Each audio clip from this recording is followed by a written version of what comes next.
Come into the room. Welcome everyone. Thank you for joining me. I am DanieSteel. This is DanieSteel, home with the purple print. Welcome. Let's talk about it, y'all. Okay, let's get right into it because I got a little headache. I don't know what's going on. All right. Should women buy their boyfriends expensive gifts? Right? Now, I don't know, who you are, how much you know about Ari Fletcher and moneybaggyo. I think they call them bag.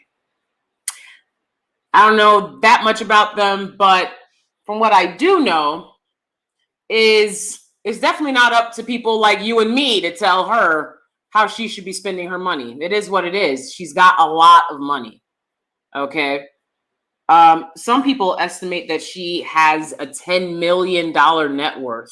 Some people say she has an $8 million net worth. Whereas moneybaggyo has only about an estimated $3 to $4 million net worth. Okay. She's been popular for years. They say she makes 150,000 a month off of Instagram alone. And that number could have gone up. That's per month for all the years that she's been on here doing this. So she's got a lot of money. Okay. I definitely wouldn't look at what she's doing as a reflection on all women and what all women need to do. But I find this topic interesting because according to the Dusties of YouTube, they're not interested in a woman's money. They don't want a woman's money. And so, ideally, they don't want you to get them gifts like this, right?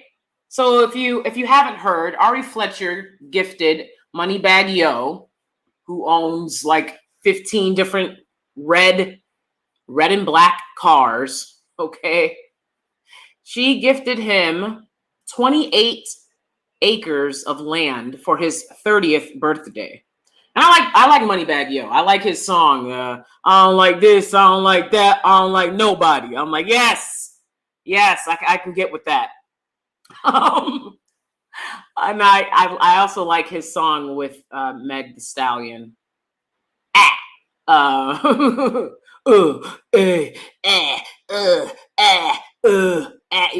a lot of sounds. It's a lot of sounds, but I love it. I think it's great. So why is everyone congratulating her then? If the Dusties of YouTube say, proudly declare that they don't want, your money doesn't mean anything to us, right? They like shout it, right?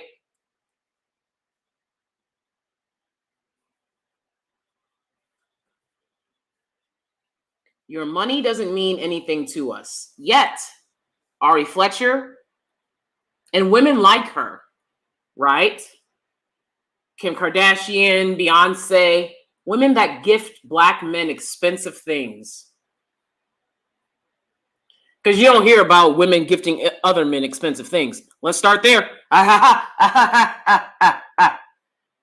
keep it 100. You don't really hear about women gifting other men expensive things, right?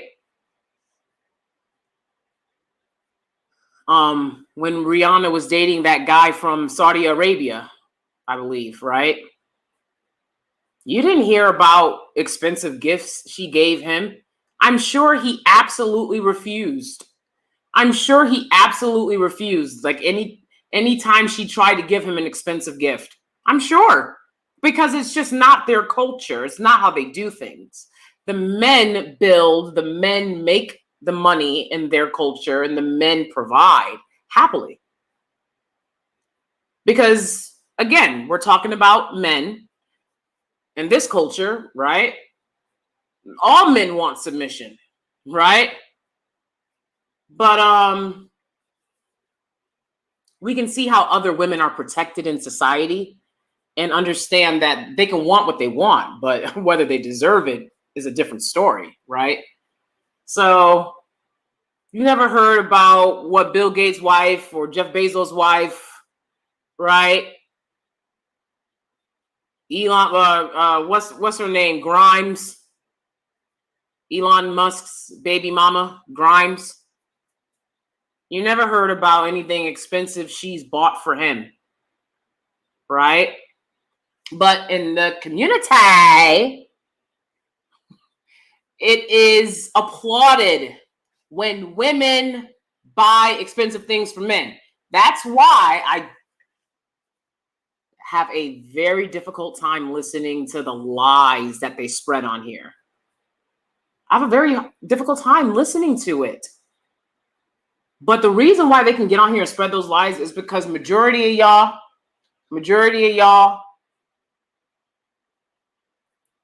not me and my Steelies though, but majority of y'all will allow it. You'll allow it. And I recall women growing up who went out of their way to throw elaborate, expensive parties, birthday celebrations for boyfriends.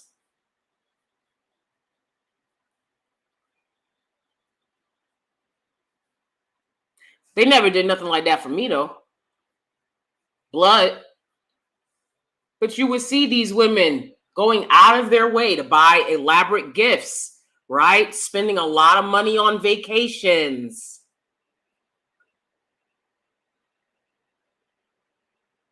It's like, what are you trying to prove? I thought they didn't want your money. They said they didn't want your money. So you sit back and chill. Right? But everybody knows that's not the truth. Just like when they say that they don't like weave and makeup. The lie detector test determined that's a lie. The lie detector test determined that's a lie. A lot of things they say they don't like, they like. Understand this. Understand this. And no one is going to, Sun Guy's already here. Nope. Whoever says yes is a troll. Absolutely, Sun God is Ari. Black women say trying to buy black men love, maybe. Exactly. Galactic Indulgence. I love your name. That's exactly what it is. That's exactly what it is. So if you know that they're lying about not liking weave and makeup, when the reason that we have Gorilla Glue Girl, the reason Gorilla Glue Girl exists is because these dudes are texturous. They don't like the nappy hair on their heads. I've already talked about this in previous videos. If you didn't check out my video yesterday, this one is going off of that. Make sure you go back and check that one out. Should women submit to all men? They want every black woman to submit to every black man, right? And maybe we'll protect you. The damn sure ain't gonna marry you because that's what the numbers show. It is what it is. Damn sure ain't gonna marry you, but maybe they're saying maybe we'll protect you. What kind of protection is that? Does that make you feel safe? Does that make you feel safe when a man says, maybe if you bend over backwards, do this, and that. Maybe when your life is on the line, maybe I'll pop up. Maybe I'll use some of my testosterone. Maybe I'll use some of my manly muscle. Maybe. Oh, okay, sure. So I'm going to live my life bending over backwards for the maybe chance that if I ever do need help, you'll be the one to help. Right? I'm going to say one thing and act upon another. Yeah, that's exactly it. They lie to you. All the times they said that, they lie. They're lying. They're lying. Okay? Not lying. Lying. Okay? It ends with a K, what they're doing. The way they lie ends in a K. Understand this. I don't know how to make it clearer. When we talk about black women opening their options, they're always like, why when you say black women opening your options, you're always talking about dating a white man. You can date, there's a lot of people out there, baby. It's a lot of people out there, baby. But the point is, For you to limit yourself only to men who do not limit themselves to you. It just is what it is. Even the ones that'll say, I'm only going to marry a black woman. They're not married to a black woman. And they can tell you a good handful of non-black women that they've slept with and or have children with. The absolute dysfunction and chaos. You can't sleep with white people, make babies with white people, and then say, work for white people. They haven't built this utopia that they want you to pretend exists. So you can be happily submitting. Where is my utopia? Right? And so everybody has to go to work for the white man, but it's preposterous to befriend one. It's preposterous when one falls in love with you and actually asks you to marry them. So you don't end up like the 3/4 of black women who will never get married. Now that doesn't mean 3/4 of black women will never have a wedding ceremony, because we all know, look at Yandy. They'll sit up here in front and lie all day. A lot of black women say, when we live together, I feel like we're married. It doesn't matter what you feel like, baby. It doesn't matter. What are you talking about? When we live together, I feel like we married, but no one else feels that way. Your family don't feel that way. The court system don't feel that way. The legal system doesn't feel that way. His family don't feel that way. And what you'll have is a lot of people. A man doesn't have a problem wasting your 20s, baby. He don't have a problem wasting your 20s. It wasn't a waste for him. He got what he wanted. He got wifey treatment without having to buy the ring and buy the house and buy the car and protect and provide. We all saw that girl get kidnapped right in front of her boyfriend. Again, just because you laying up with them don't mean they gonna protect you. We all saw that young lady, that young preference. May she rest in peace. Heartbreaking.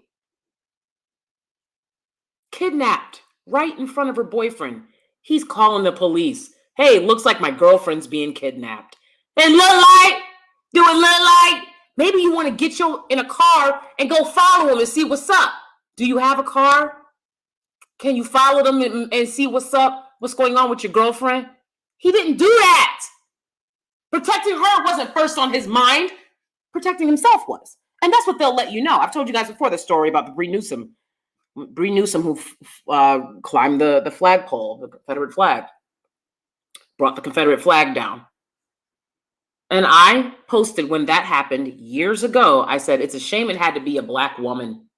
It's a shame, as always, it had to be a black woman who put her life on the line so that we can actually see the change everybody loves to talk about. And an international black man said to me, well, a black man could have, that's how you know it's an international problem. I got a lot of ladies that come over here throughout the diaspora. It's an international problem. I think we've seen recently with recent events, it's an international problem.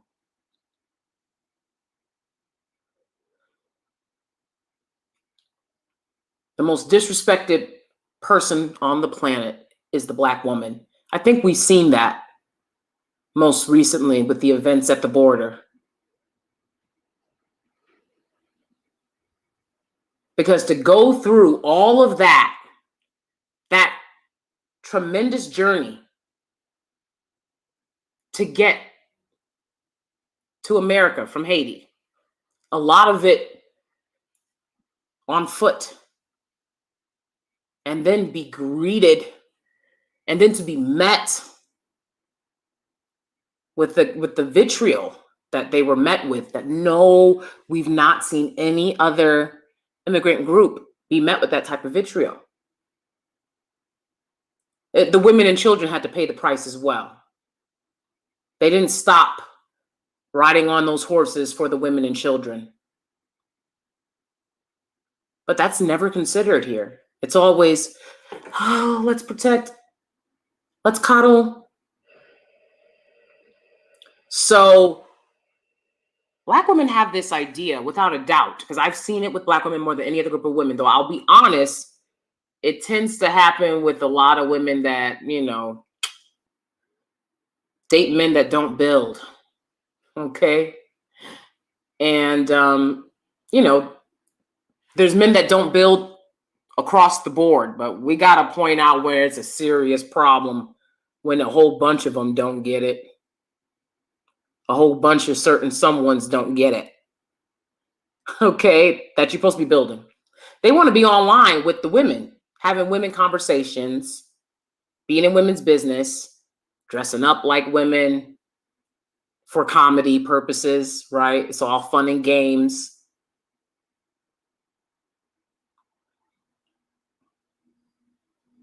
And it's so saturated because there's so many. There's so many people that think they know better. And if you hear these people talk, they ain't got nothing to say. Want to talk about some, oh, well, Kevin Samuels, it don't matter what he done. It don't matter because the message has always been here. What are you talking about? The dawn of man. Do you know anything about philosophy? You ever read literature? People have been asking the same questions and answering them for centuries. So I think who's giving you the message does matter.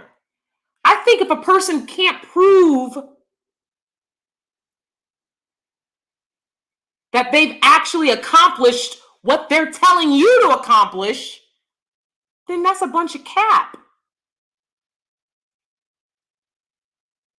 And now you're dealing with a scammer, a grifter, a con artist.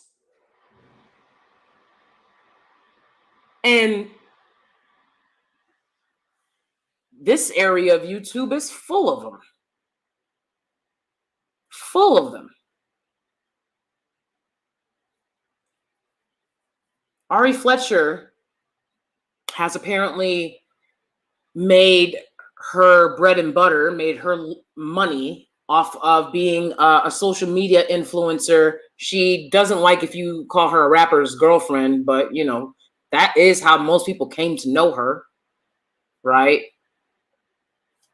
Dating G Herbo. Is it G Herbo or Gerbo? Herbo? G Herbo? Okay. And yeah, people say she's got up to $10 million, which, I mean, that sounds like an incredible amount of money. You got to understand that there are people who have been acting for decades who don't have $10 million net worth. So that seems like a very inflated number to me, a very inflated number. But obviously, there's no doubt she's successful. I'm very happy for them. I don't know if she came from the hood, but I know moneybaggyo comes from the hood, and I'm always happy for people who make it out of the hood. As a person who grew up in the hood, who I strive every day to make it out of that condition because I didn't ask to be put in that condition.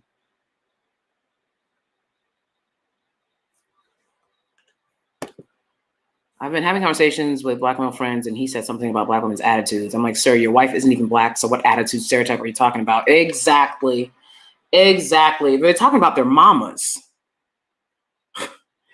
They're talking about their mama's attitude, and that's very clear. It's just been clear. I think if you look at the makings of a serial killer, for example, they often have dysfunctional relationships with their mothers and or hate their mothers. Without a doubt,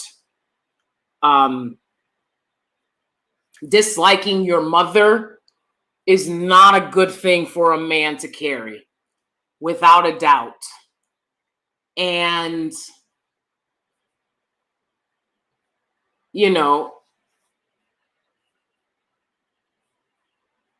it's very clear that that's a large part of what's going on here. They get to say the things through being coddled by their mothers.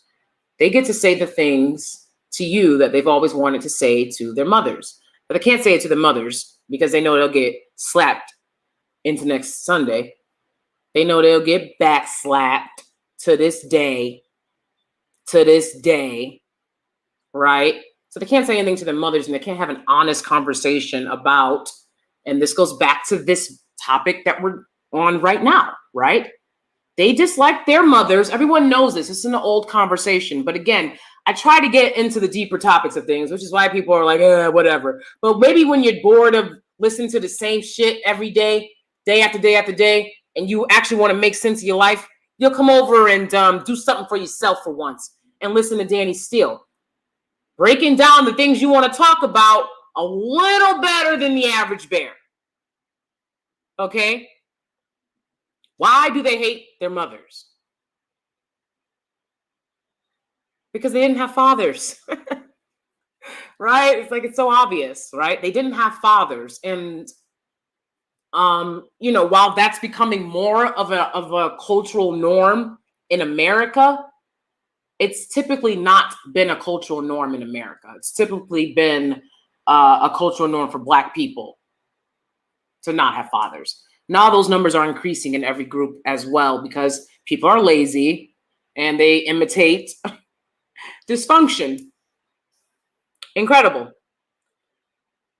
So, of course, right, they hate their mothers. Why do they hate their mothers? They're like, I hate my mama. Not my mama. Relax. Relax, brah. Relax. You do. You do. The quicker you get to that understanding, the better off you'll be. A lot of their mothers, they resent that their mothers allowed themselves to become single parents, allowed themselves to get into relationships with men like their fathers. They resent that. They know they can't take it up with their deadbeat daddies. They'll never find him again. All right? Put him on a milk box because you ain't going to never see him again. They know they can't find their deadbeat daddies. A lot of them don't know what a deadbeat daddies is. Right? I told you, somebody gave me my deadbeat daddy's number. Awesome. If you want to reach out, why should I reach out to a broke ass?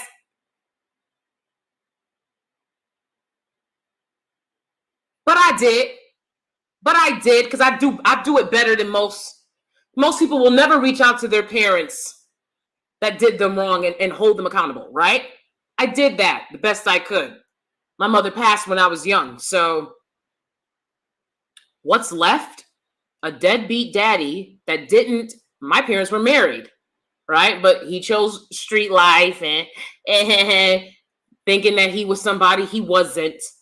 That's why when I speak intimately about y'all think y'all rappers, I know what I'm talking about. Okay? My bio dad thought he was a rapper. They think that they're rappers. Huh? Think if you don't take care of your wife and kids.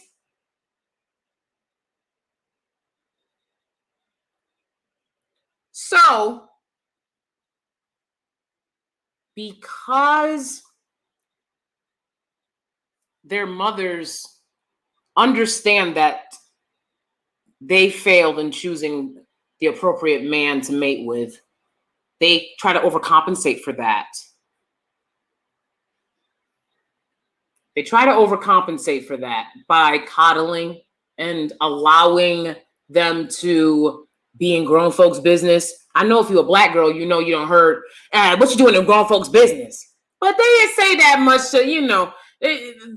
to me, a lot of these dudes, there's a softness.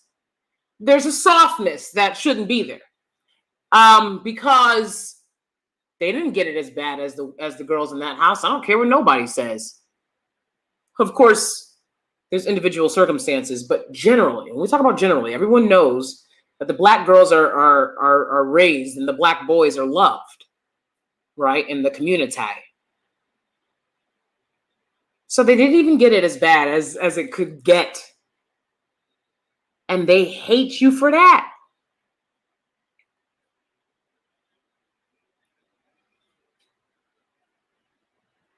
You know who you'll rarely hear talking about hating their parents? In other countries, they drop the kid off at the orphanage. They'll drop them off at the hospital. They'll drop them off in the marketplace. before they will be a single mother because some man lied to get access to sex. And most kids don't hate their mothers the way that these guys hate their mothers. Mostly they just wish they had a mother. They wonder what it was like, what it would be like to have a mother. They think about who their mother was and who she could have been, all that stuff. That's what people think in a lot of places across the world where women decide, I cannot carry the burden of taking care of a man's child because he wanted access to sex. That's not my problem. They'll drop the kid off with his parents' family before they'll allow themselves to become single mothers. That's what most women do around the world. Look, I grew up in foster care, guys. A large percentage, they just call them Black. A large percentage of the kids they're calling Black in foster care, they're biracial. They're biracial. Please understand this. Understand this. You do a tremendous thing to raise a man's child for free. You do a tremendous thing, and they turn around and hate you for it. And when you want to coddle them in your romantic relationships, because you saw that type of dysfunction, they're going to hate you for that too, because you're reminding them of their mother, who they don't like, because she didn't choose right. And because she didn't choose right, he didn't get to have a dad, which, again, I've told you guys, I could care less about having a dad growing up, just to be honest. I was happy he wasn't there. I told you, he was a bum. Every time he came around, he ain't never had nothing. I can't stand that. Man, you come around, you better fix a door or something. You better fix the roof or something. What are you doing? Just being here, waiting for a plate, waiting to make a plate. Then they'll make a plate and be like, all right, y'all, I'm back out to hang out with people who like my decrepit ass. Like, disgusting. This is your contribution, but women should submit to all men.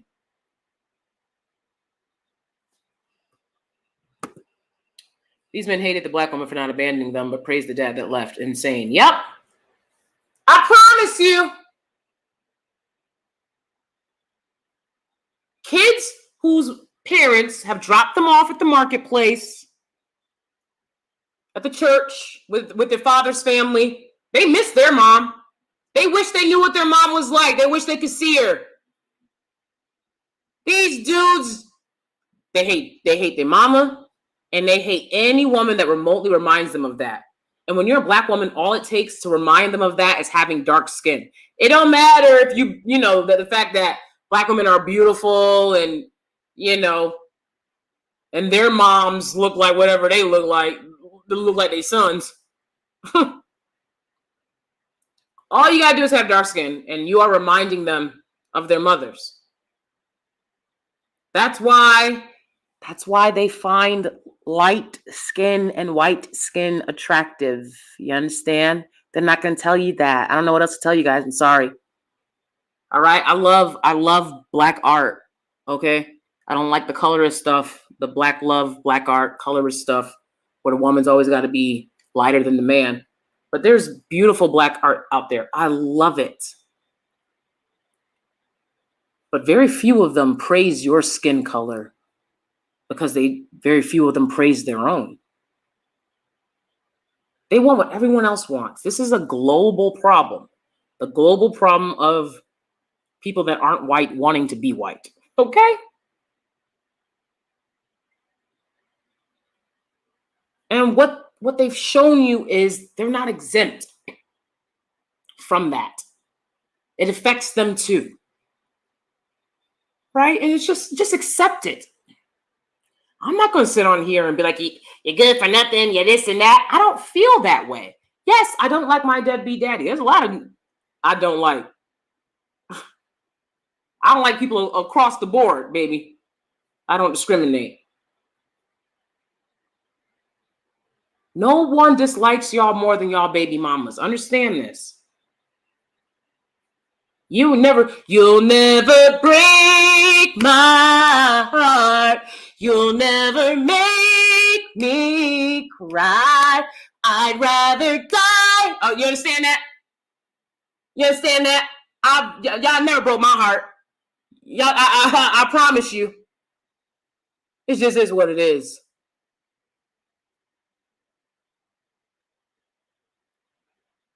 But, you know, this is the reality of the situation. And so when you Carpathian and Pixie, you're not late, you're just on time. She may not come when you wanna, but he'll. All right, be there. So Ariana buying moneybaggyo this gift of 28 acres. Was it a smart move? Right? It depends on how much money she has. If she has $10 million, she can do whatever else she wants. I'm sure if you're someone in her life, you're probably sitting around wishing, hey, you know, I wish she would help me out with something, right? But you know how these women are, right? Again, I said they lie. That's why they lie about not liking the lighter skin tones. But they'll tell you, right? You're jealous. You're just jealous because we like light skin. Right, correct. I mean, I'm no, I'm not jealous at all. I'm not jealous at all. Look. Desire only works if the man that desires you is a builder. I don't know what else to tell you.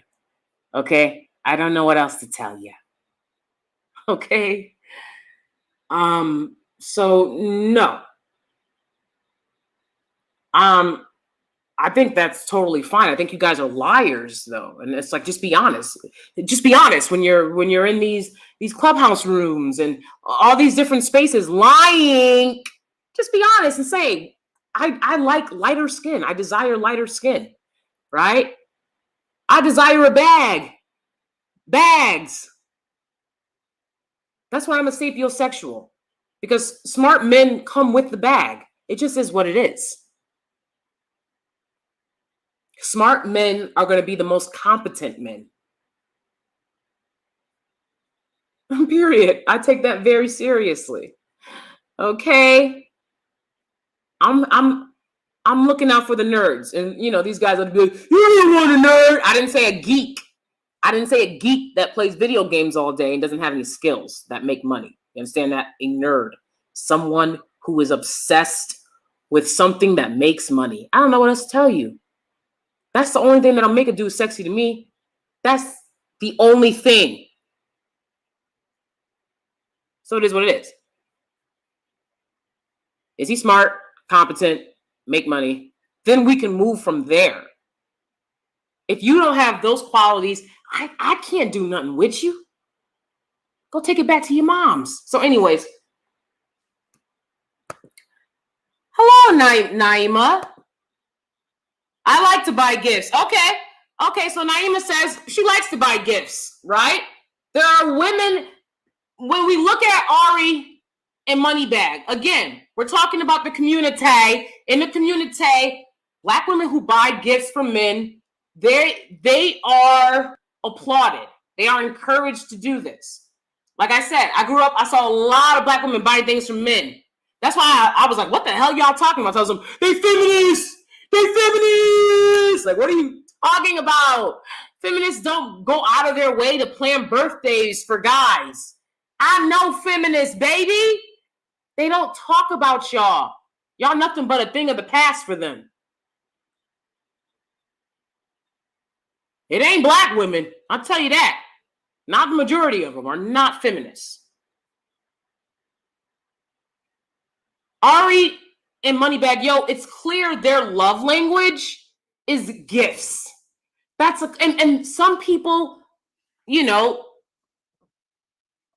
like Naima says, I like to buy gifts. Some people's love language is buying gifts, right? My husband's love language is buying gifts because when he was growing up, that's how love was shown to him, right? Growing up, I'm rocking the suburbs, and when you're rocking the suburbs, gifts are a love language, right? Gifts were never a love language to me growing up. That was never something I could count on. And so it's a new love language of mine that I've had to learn to accept because that's the way my husband shows a lot of his love and affection, right? And providing and giving gifts. I think it's fine for, I like to get my husband little things. When we talk about gifts, right? A smile from a woman is a gift. That's a gift, guys. We don't give the same gifts,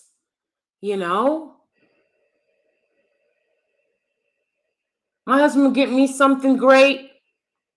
When I'm out at the grocery store, I might see a dark chocolate candy bar. All right?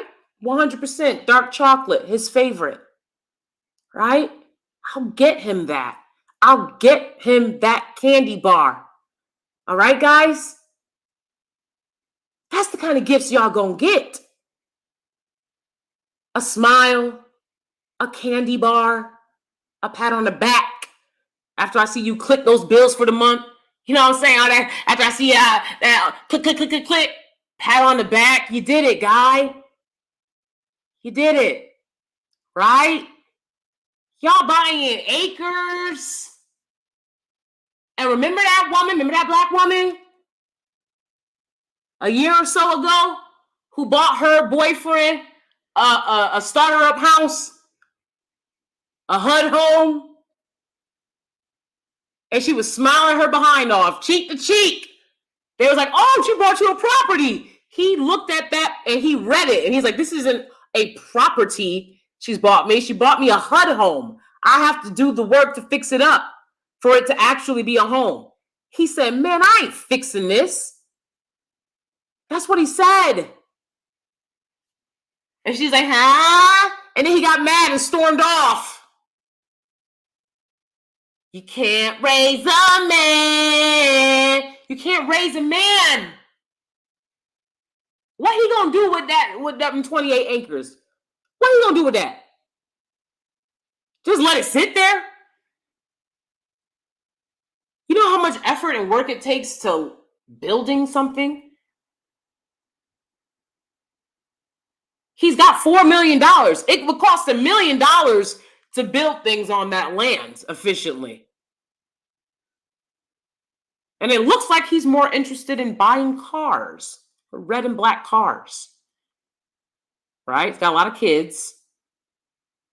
He got like 6 kids, 6 kids. How many kids he got? Moneybaggyo. Who again, I like he's he's fine. He got a lot of kids, so she has to keep that in mind, that he has to provide for all those kids. What if they break up? And then for the rest of her life, she knows that he's building something on all this land she bought for him with another woman. Because again, when you invest in expensive things for a man to try to build him or build him up, right? If he wanted a bunch of land, he can buy land for himself. He has enough money. But again, because women are praised for buying gifts, you should see underneath her Instagram, for example, underneath the post where she's showing y'all how she purchased this land for him. Everyone's like, yes, you did it. Yay. Oh my God, I can't wait to see what y'all gonna buy next. He gonna have to buy you Chicago next. All of this, like, people are like, yes, that's how you do it. Right? It's just a bunch of praise. To tell this young woman who is a single mother,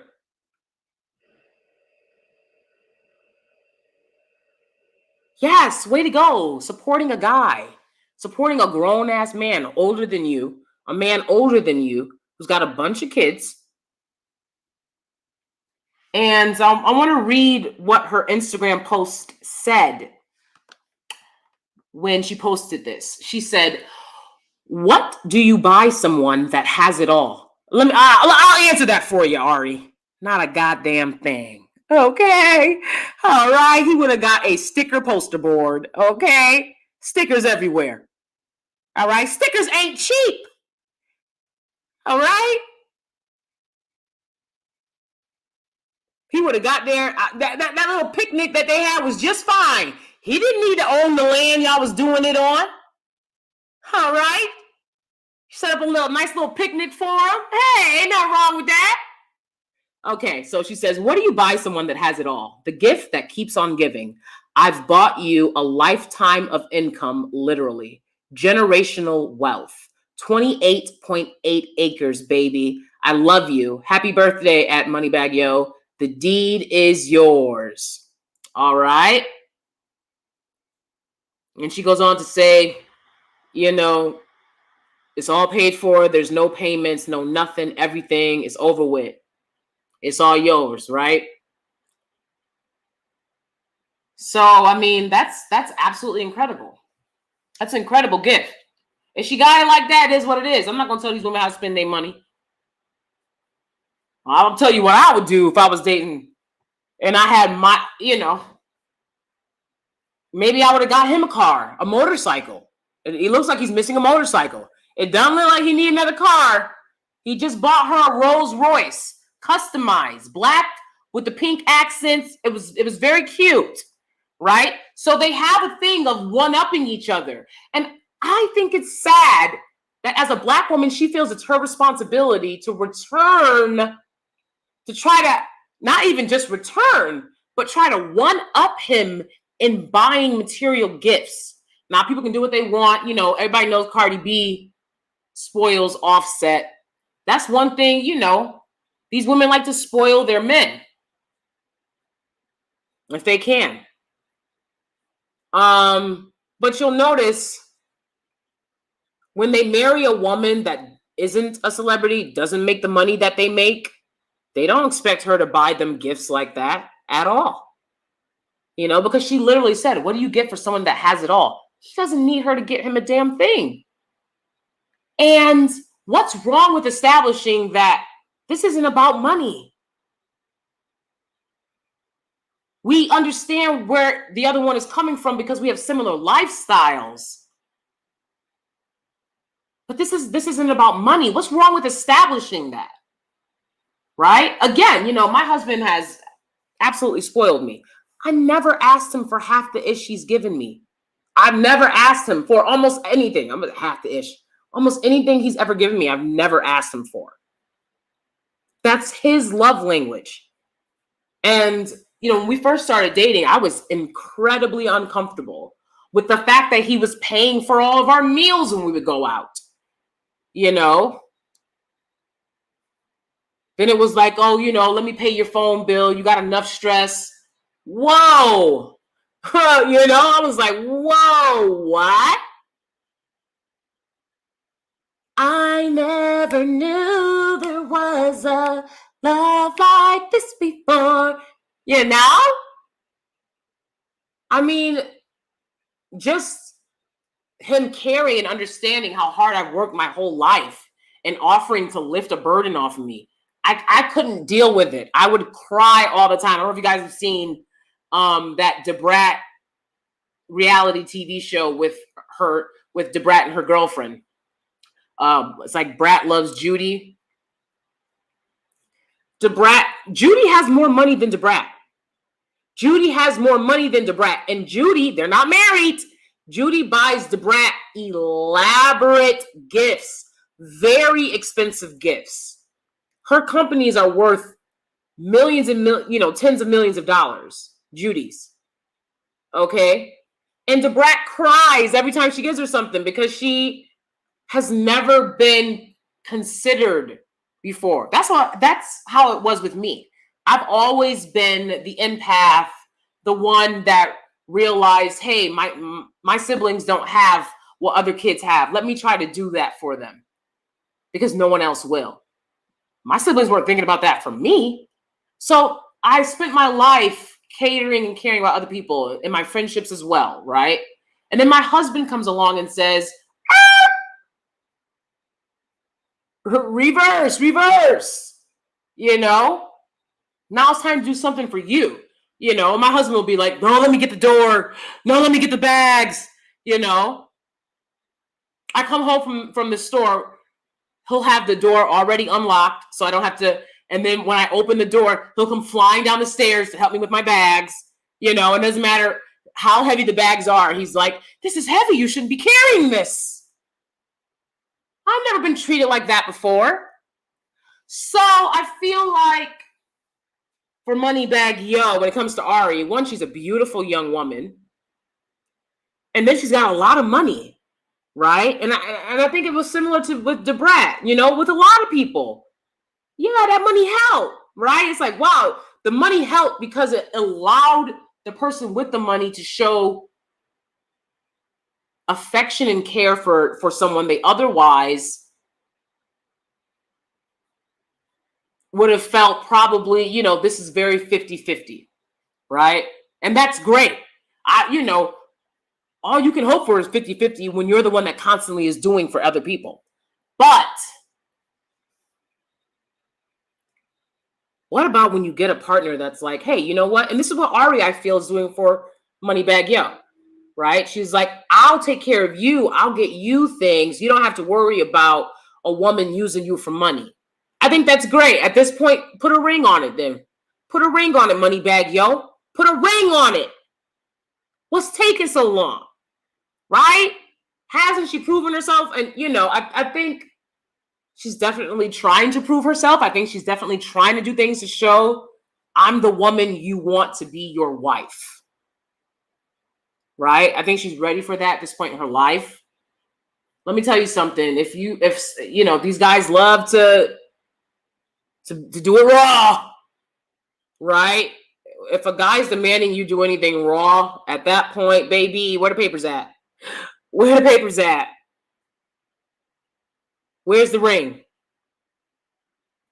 Because that's demanding a lot. And I've talked to you guys in previous lives about how these guys demand that you do it raw. You know, the women will be like, yeah, the protection is so, I don't like it. And I don't like it. You must like paying all your bills and being a single mother then. You must like that. Can't nobody that told me, yeah, it's raw. And then you won't come to me asking for money? For what? For what? Was I there when y'all was having y'all fun? No. So put a ring on it. She deserves that. It's time. Because she is obviously trying to show you, I can be your wife. Wouldn't you like a wife like this? And I feel like, hey, wouldn't you? She's gorgeous. She's young. She has a lot of money. She doesn't need you for your money. I mean, what more do you want? Absolutely, go for it. But the thing is, men like women that sit pretty. Okay? Men like women that are just sitting pretty. Men like women that are like, and I'm talking about powerful men. I'm talking about men with money, not average, below average. I don't know nothing about that.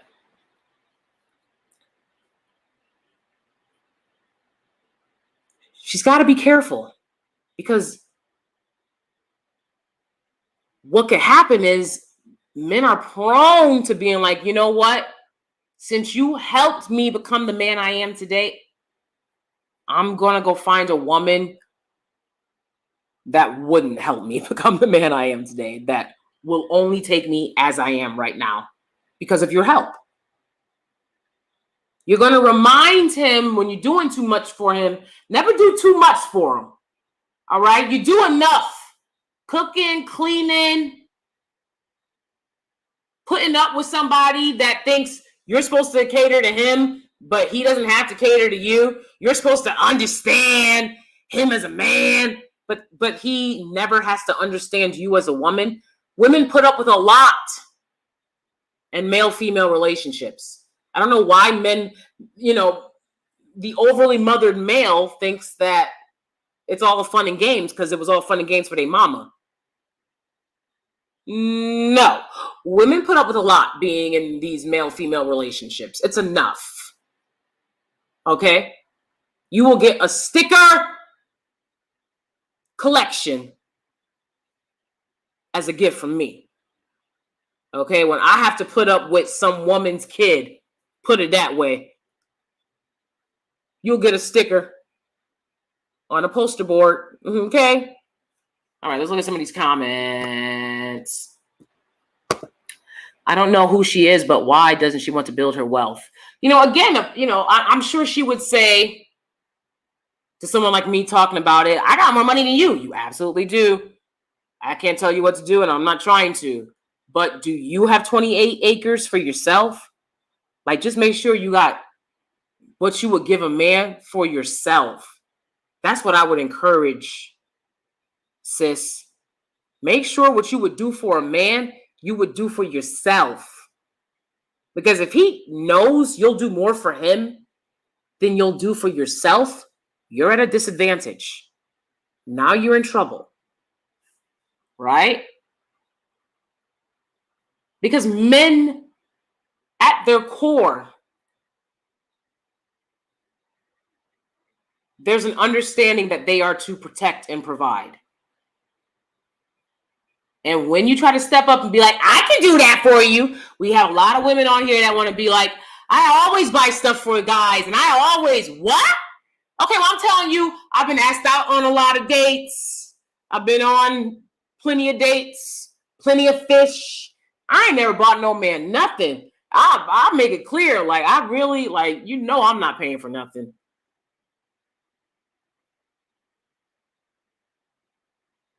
I don't complain about getting dates. So you can keep buying stuff for guys and thinking that that's the answer. When I'm telling you, it's not. They're on here lying about wanting that. They don't even want that. They want the woman that would be like, yeah, right. That's what they want. They don't want a woman that's going to always, don't get me wrong. Of course, we've seen these relationships. They'll settle for it. But again, first chance they get, the woman of their dreams is going to typically be a woman who isn't paying, their bills and paying for their lifestyle. And first chance they can to be with a woman they want, they show you this. Men show you this. First chance they get with a woman that would never. Look at Brittany Renner. You think she's buying men anything? And she stayed getting the bag. I met Brittany Renner. If you look back on my video about the football game in Brooklyn years back, she was at that football game. Okay, where Juju, Cameron's ex-girlfriend, who also played his girlfriend for over a decade, played his wife for over a decade, and then he decided not to marry her. Y'all gotta stop doing that. It's clownish. It really is.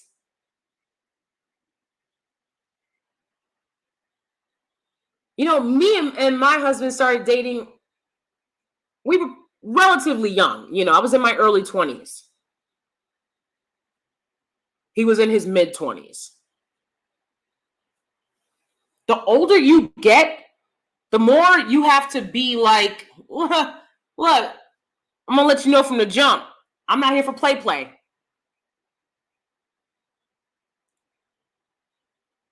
I'm not here for play. And I've always made that clear by, literally just not engaging most dudes. Because you're going to come at me on some play-ish off the gate, on some gimme off the gate. You've made it clear that you are a bum. I'm not here to be suckered. I understand gift giving is a love language, but still, you know what? It's a lot of money. But again, People say she's worth $8 to $10 million. Again, I don't believe that's necessarily true, but I believe she's probably got at least a good couple mil. But she should be focusing on making sure she has land for her and her child. If he wants land, he is a man. Let him buy his own land. The girl that bought her boyfriend the HUD house, he didn't want to fix that up. Let him buy his own home. If a man wants to buy a home and fix it up, he'll do that. And he won't ask a woman to help him with that. He'll get it done. You know, can't raise a man. You're trying to build this man up so that you don't look like a clown. That's what a lot of people don't understand. A lot of women be out here trying to build these dudes up so that they don't look like a clown to everybody. So they're not sitting up here being like, you know, that's why a lot of these housewives, you'll see they'll let, you know, it is what it is, Candy. She'll let Todd, how much money does she let Todd have? I mean, she'll give Todd millions of dollars. He'll make a business venture, it fails, and all she does is sit around complaining about it. No, you're not my child for me to be giving you money, bruh. I would never. You would get a $2,000 loan. I'd be like, you know what? I'll give you a $2,000 loan. Let's see what you make with that. Make a lemonade stand, Todd. But this man is wasting millions of dollars creating businesses that he doesn't want to follow through with. Look, those are her words, not mine. I don't know that because I know someone from inside. She has told us this. So stop babying him. Stop coddling him. He don't like it no way. That's why y'all gotta have a freaky dungeon basement now. Because he don't like that. I don't care what nobody says. He'll accept it because it's offered to him. That's what they love. They love a sugar mama. That's why they mad that they can't openly flaunt their hypergamy. The most hypergamous males on the planet. The most divested males on the planet. Ain't doing ish for their communities.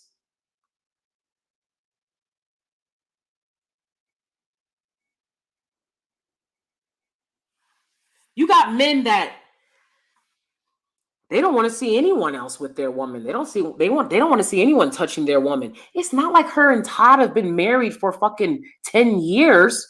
Y'all just got together on the show. What you need to be in dungeons for with whips and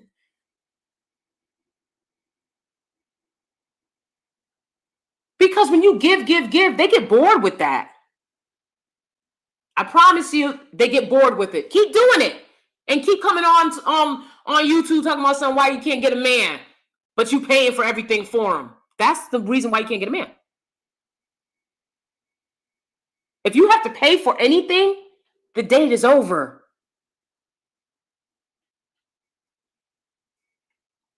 My husband forgot his wallet once when we was out and was like, honey. I was like, what?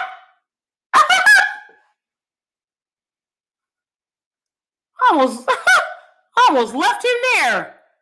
Like, I don't know who you are anymore. You know I don't pay for men. But of course, you know, since we are married and he just forgot his wallet, I helped him out. You know, very gracious of me. I was in love with the chocolate, but these men are colorists, so I've changed my mind. I thought I'd never say this, but I'm with a light skin. He's great, though. Okay. Now, when you say you're with a light skin, do you mean, is he biracial? Is he biracial? I rarely see biracial guys. It's weird, but I rarely see. And I've only ever seen light-skinned guys with my light-skinned family members. You know, like I never see them elsewise. I don't know. Maybe they jump in the bushes when they see me because the colorism. But I feel like light-skinned guys talk soft. You know, I feel like they're always talking like this, really low, mumbling again. I'm like, what? Speak up! Speak up, light-skinned dude! Right? I need the light skins to speak up. Okay. Was it a rental property? The HUD house that the black woman bought for her boyfriend I mean, she like bought the house. So yeah, if he fixed up the house, then he could make it a rental property. But like you couldn't rent it as is. It had to be fixed up. I will only buy gifts for my guy, but his gifts will always exceed mine. It's just things here and there, cologne, watch, things like that. Exactly. Exactly. What do you get a guy that has it all? Absolutely nothing. Absolutely nothing. That's what you get. You know what you get him? That lingerie he's always talking about, wanting to see you in. You know what I'm saying? You know, gifts that other people can't experience. Put it that way. But of course, you're the ultimate gift. And I think it's important to remind the guy that, right? Like, ultimately, the best gift you'll ever receive is me, right? Remind them of that. Get all nice and sassy for him, you know? Just look beautiful all day. Cook him his favorite meal. I think that if she took him on a vacation, that would have been great. Like I don't think he would have been like, oh, this vacation. But maybe they couldn't go on vacation because his schedule wouldn't allow it or something, right? Okay, well, at that point, we're looking at pictures and frames and, you know, I don't know where he's from, but getting him something historical, right? Something that no one else can get. Buy him a planet or something. Buy him a star somewhere. I don't know. It's a bunch of stars up there for sale. It's a bunch of stars for sale up in the sky. Probably costs like $200. Done. Acres of land. What are you going to do with the acres of land? Just let it sit there? And be like, okay, well, it'll sit there for my family. It's only going to accrue money if you put money into it. Elsewise, it's going to be essentially worth what it's always been worth. It's not going to jump up in price over the generations unless you build on the land. So, to me, it felt like I want you to own land type of gift, a flex without a doubt. Definitely a flex. Like, y'all can't do this. This is something, again, only Jay-Z and Beyonce, only Beyonce has done for Jay-Z, only Kim Kardashian has done for Kanye, when they buy each other land and stuff. This is stuff top tier celebrities do. You guys can't do this. I wouldn't buy somebody land for a flex.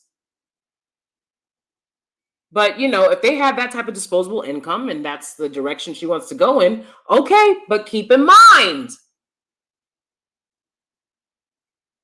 you start catering too much to him and they're going to lose interest.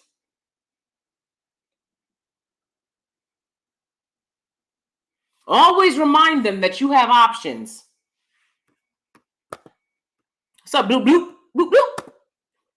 I bet she has no property for her children. You see what I'm saying? That right there. I don't know if she has more than one child. I know she has that absolutely adorable little guy. With that G Herbo guy. G Herbo. But yeah, it's like, do you have stuff guaranteed set aside for him? No matter what happens to you in life, there'll always be $1 million for your son, no matter what. If you went bankrupt, that money wouldn't get touched, stuff like that.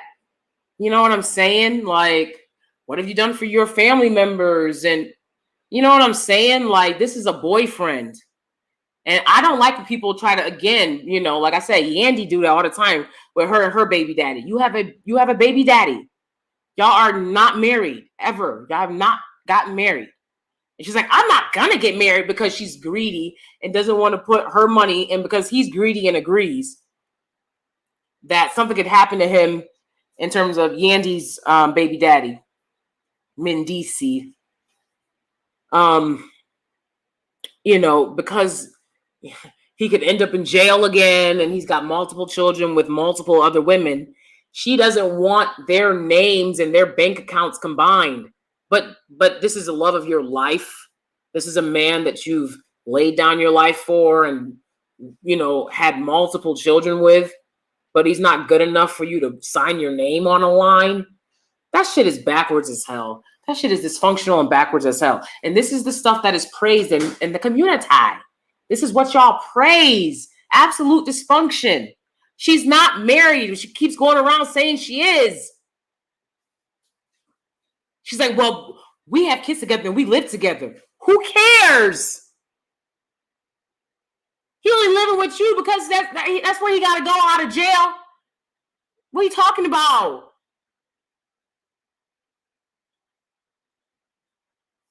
Get married on TV, fake. There's so many black women out here fake married. They wear fake wedding bands. They lie and tell y'all they married. They're not. You'll never hear a man anywhere in any of the guys just, they doing 6-hour lives and a husband just never pops up. They doing 2, 3, 4, 5, 6-hour lives every day. And there's never a husband in the background. You're almost there. There's never a husband in the background? Okay. Okay. That's I've never seen marriage work like that. Incredible. Never? So people are lying to y'all about being married in so many ways. Fake rings, fake ceremonies. Didn't do the right paperwork. They didn't realize they weren't married. You're not married. Those numbers exist for a reason. 3 out of 4 black women will never be married. Those numbers exist for a reason because people aren't getting married in the community. They're lying about it, and that's good enough. Scared to get married, but not scared to have his baby. Incredible. Talking about something, y'all can be mad at me all y'all want, but my baby is my push present to you. To you. The baby, it's not like you asking for a push present from the baby. Of course the baby is the push present from the baby. Right? But what is the present, the man that you just gave legacy to? What is his gift to you? Well, it should be diamonds to start. Diamonds, a house, car, something. But they're like, my baby is enough for me. I don't need. The baby is enough for everyone. That's why people give birth. But when you're with a hypergamous man, a push present is a must. All right? They have to say thank you for what you've done. So if you don't care about, baby daddy could be anybody, make sure it's to do with some money instead of burdening the rest of your family to help you with all your bills. Because that's the reason why black people have such low income now. Because other family members want to make mistakes that everybody else has to pay for. I refuse. That's part of divesting, though. See, you'll hear people talk about being divested because they've never been in a relationship. Because you've never been in a relationship, that doesn't mean you're divested. That doesn't mean you're divested. Because if you could be in a relationship, you would. With the first dude that came along, the first chance you got. So a lot of people talking about divestment, they've never been in a relationship. They've never been in a relationship because they can't get into one. But that's another subject. Everything in this world is about competing and competition. You don't want to compete. I don't know what you expect. And the older you get, the harder it is.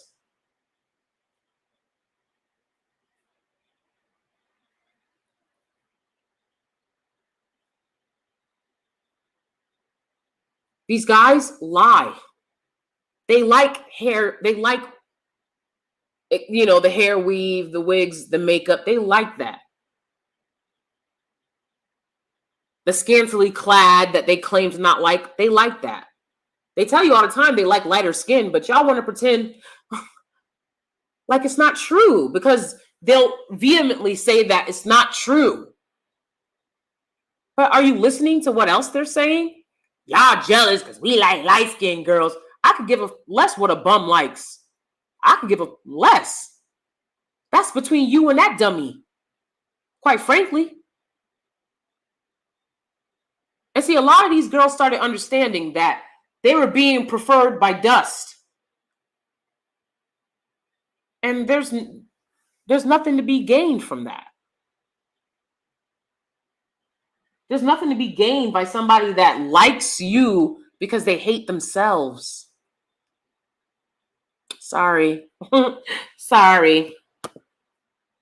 Let's see if you can pay the taxes on that land. Right. Okay, if you're in the room, please thumbs up and subscribe. Appreciate you. Thumbs up and subscribe to the channel. Thank you. I will buy my land and you work on it and make me money. You can be Bob the Builder and raise the property value for me, but rest assured that my name will be on the deed. Okay. Okay. And that's what Kim Kardashian did. She let Yeezy build the house of his dreams. And it's on her land. The land is in her name. So guess who gets to keep the house in the divorce? Kim Kardashian. Well, all of a sudden, guess who's trying to get his wife back? They say Yeezy's trying to get his wife back. And I think that's a good idea because who the hell wants to be with someone with 4 kids? They always say, go back to your husband. Go back to your wife. You're not going to get nobody that loves you the way she loves you.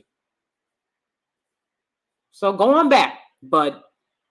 So now he's trying to go on back.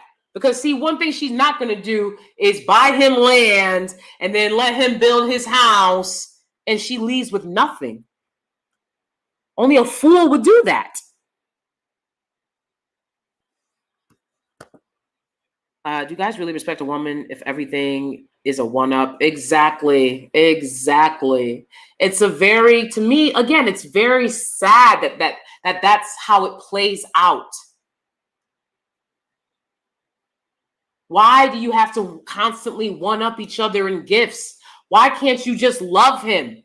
Why can't she just accept what he gives her instead of her constantly having to give? I'm sure she constantly has to give money in her relationships too.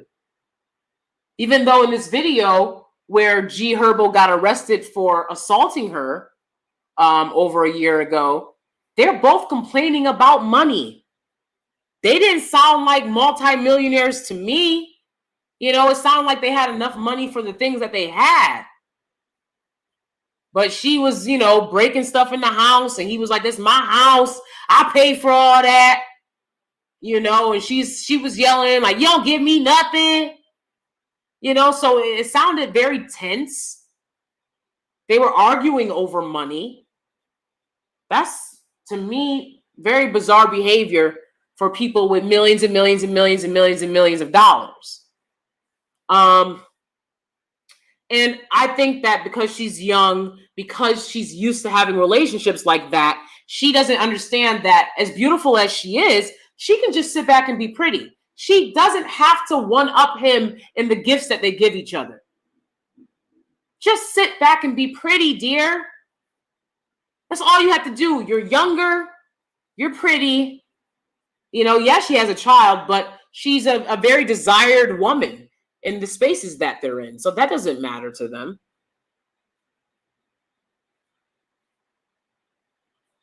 You know, Kevin Samuels would have you believe that that kind of stuff matters. That kind of stuff doesn't matter when we're talking about actual pretty privilege, right? Which she can have in the Black community because she's of lighter skin. Darker skinned women will usually see pretty privilege outside of the community because the community hates dark skin. So what do you do? What do you do? The community doesn't celebrate dark skin unless it's on the man, right?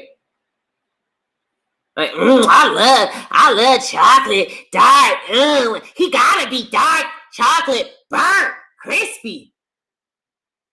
These women that say this are usually lighter skin, peanut butter skin, and they don't have no dark skinned women friends. All their women friends are the same color as them. They have very few, if any, dark-skinned women friends. And if they are, they're thought boppers like them. But they love it, and to me, they sound like Becky. They sound like Becky, these preferences, these lighter skinned women and biracial women and POC women. They sound just like Becky, talking about how you ain't worth nothing but your eggplant. They sitting up there, y'all fighting for y'all lives outside. Becky at the protest talking about some, don't forget the eggplant. The eggplant good. Like, what the fuck? How degrading. But hey, if you like it, have at it. I don't care. It's not my job to defend men. It's men's job to defend men. That's how you become a man. It's competing with other men. Yeah, that's how you are a man. Not being coddled by women. And again, a lot of these dudes come with a very feminine type of energy a lot in these spaces, talking about women's issues, not building, just constantly talking and making jokes and playing around and thinking they're somebody special because they talk. I've never been attracted to a man, all he do is talk. I never. Like I said, my man is a man of few words. Okay. My husband is a man of few words. Okay. He talks when it's necessary to make money. And then he talked to me. And that's about it. Not having a billion conversations about what this woman doing and what this person. Who cares? He's a man. He's got work to do. He's building, making money. So a lot of that feminine energy that they bring, toxic femininity. When we talk about toxic femininity, nobody does that more than these dusties. Toxic femininity. That they're the way they divest is toxic femininity. Divesting is supposed to be a woman thing, but they insist upon doing it and leading and showing y'all how it's done. These are cisgender men I'm talking about.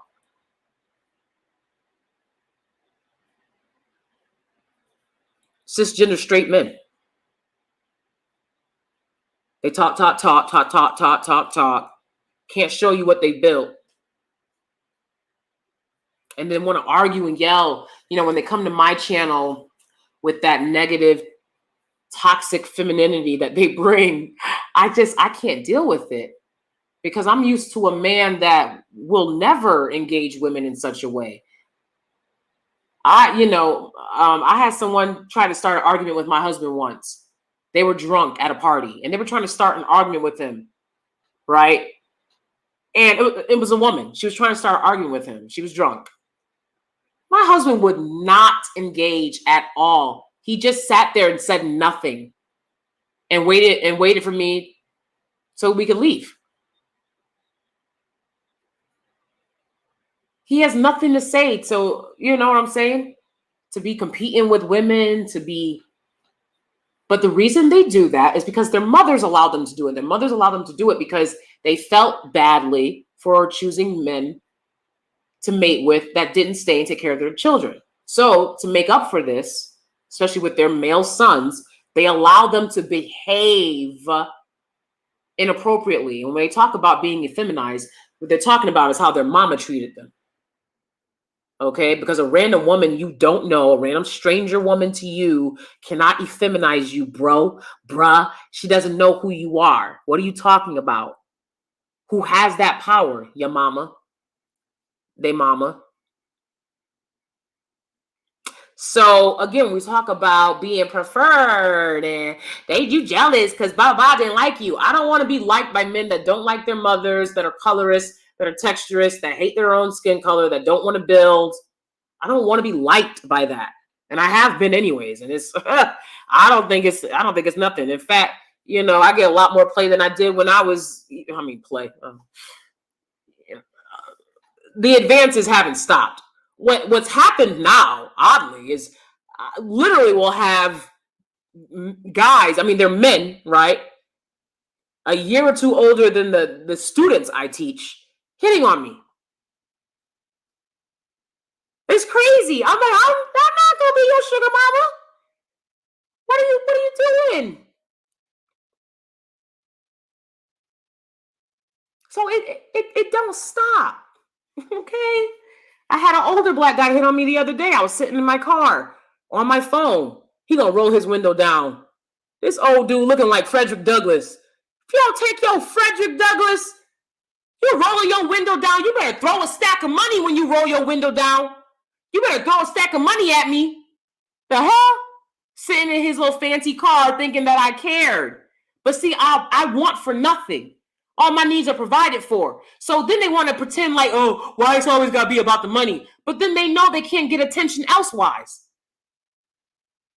So he's in his little fancy car. I don't care, bro. I got a nice enough car. You know, it's not one of the fancy smancy cars, but it works, baby. It's good enough for me.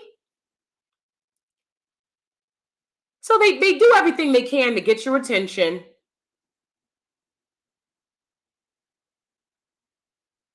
With their money, but then want to say, oh, all y'all care about is money. Backwards is all hell. And the guys that are leading the discussions on this being like, why y'all care about money? They don't have any. They don't have any money. That's why they want to talk about this 24/7. Dude, there's nothing to talk about. Pay the bill. Pay the bill and move along. The fuck? So I want you guys to hear what this Judge Ramsey, okay, from the Ramsey show. I want you guys to hear what he has to say about why you shouldn't buy a house with someone you're not married to. Okay, because Blackistan and the community love to pretend that marriage doesn't have any benefits. Right? And I'm here to tell you that's a lie. So let's listen to what Judge Ramsey has to say about this. Would you talk to the audience out there? Because I catch a lot of grief when I tell people not to buy a house with people they're not married to because crap like happened to you happens. Would you talk to people out there that are thinking about making the same mistake you did when you bought this house with this goob? Well, my advice would just be make sure this is the person, you know, you want to spend the rest of your life with, and make sure, my advice is to get married. That would be my advice. Yeah. Because you thought you were going to spend the rest of your life. Right. I was 21 when I built this house. I wish I would have, you know, I think it would have been a lot easier if I was married. And that would be my advice. Yeah. Don't buy a house with people you're not married to. That's what I tell people all the time. And people sometimes that are your age make fun of me because I'm an old grandpa. But it's also, I have met with, over the 30 years of doing coaching, I've met with thousands of people in your situation. And not, you know, the good news is the house sold and you're able to split you made money. You made money and you're able to split the money and you're able to get away from this problem and get out of what a lawyer would call a partnership. Yeah. A general partnership with no partnership documentation. And so it turned out okay in the end. You made it out with your skin intact and made a little money. But to go with the heartbreak, you have to go with this disposition of assets as if there's a divorce, and yet there is no legal track to run the thing on. The last thing you want to do when you're grieving is math, right? Yeah. That's the last thing you want to do, man. Yeah, that's exactly right. Whether you don't have life insurance, you don't have any number of things, man. Yeah. Thank you, Kristen. Thank you, Kirsten. Yeah. Kirsten. Okay, so the last thing you want to do when you're breaking up with someone, you're trying to move on with your life, you and your baby daddy are separating, you and your boyfriend are breaking up, is math. It's trying to figure out how to divide it all. And I used to love watching Judge Judy. You know, black folk love Judge Judy. And these boyfriend-girlfriend couples would come on, or baby daddy, baby mama situations. And, you know, she'd listen to them. They'd go on for a half an hour about the things they had and what they needed to split and all this stuff. And then she'd be like, what are you bothering me for? What you bothering me for? What are you bothering me for? She's like, if you wanted the court to help you with this, you should have been married. I can't help you with this. This is your problem. You wanted to shack up and play house. Now you got to deal with the consequences. You're going to lose money. But what do we see time and time again? I've said it before, you know, so many women will come on and like, I'm a single mother. I don't think that it's everyone else's responsibility to help you raise your kid because you didn't care about using protection and you didn't care about getting married.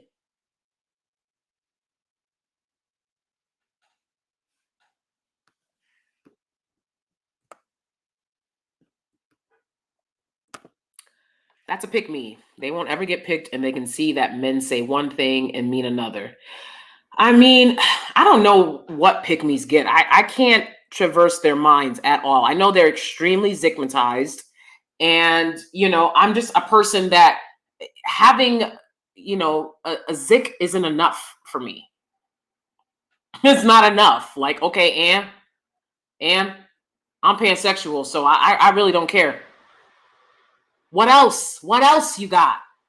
What else? Empty your pockets. I'm like, empty your pockets. Let me see what you got. I swear to God, I don't care nothing about that. Because I grew up in abject poverty and I'm not interested in it. But there's a lot of women that think that issue's a game. And I promise you, when you need to go to the hospital and you don't have any insurance, and then they're sending you bills for $1,000, this issue's not a game.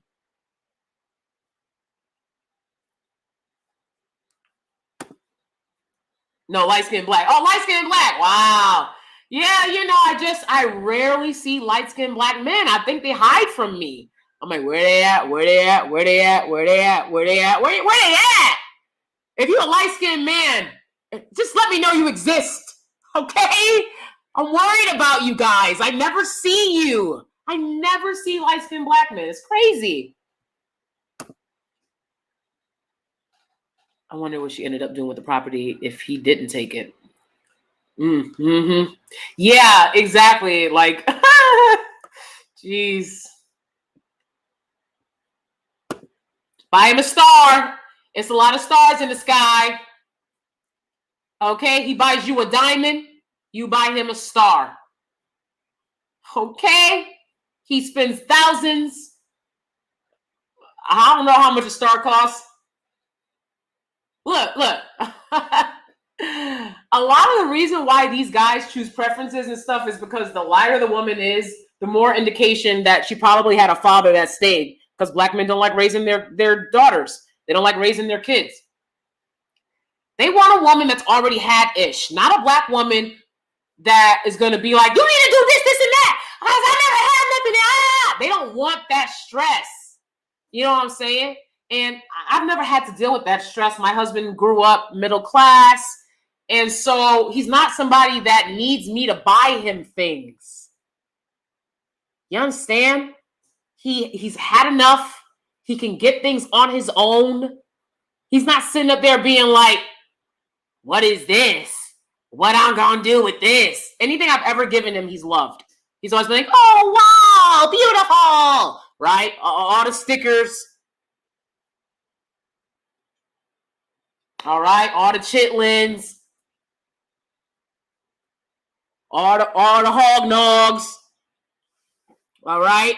Anything I make for him, food, sandwiches. You ever made your man a sandwich, ladies? Give it a try.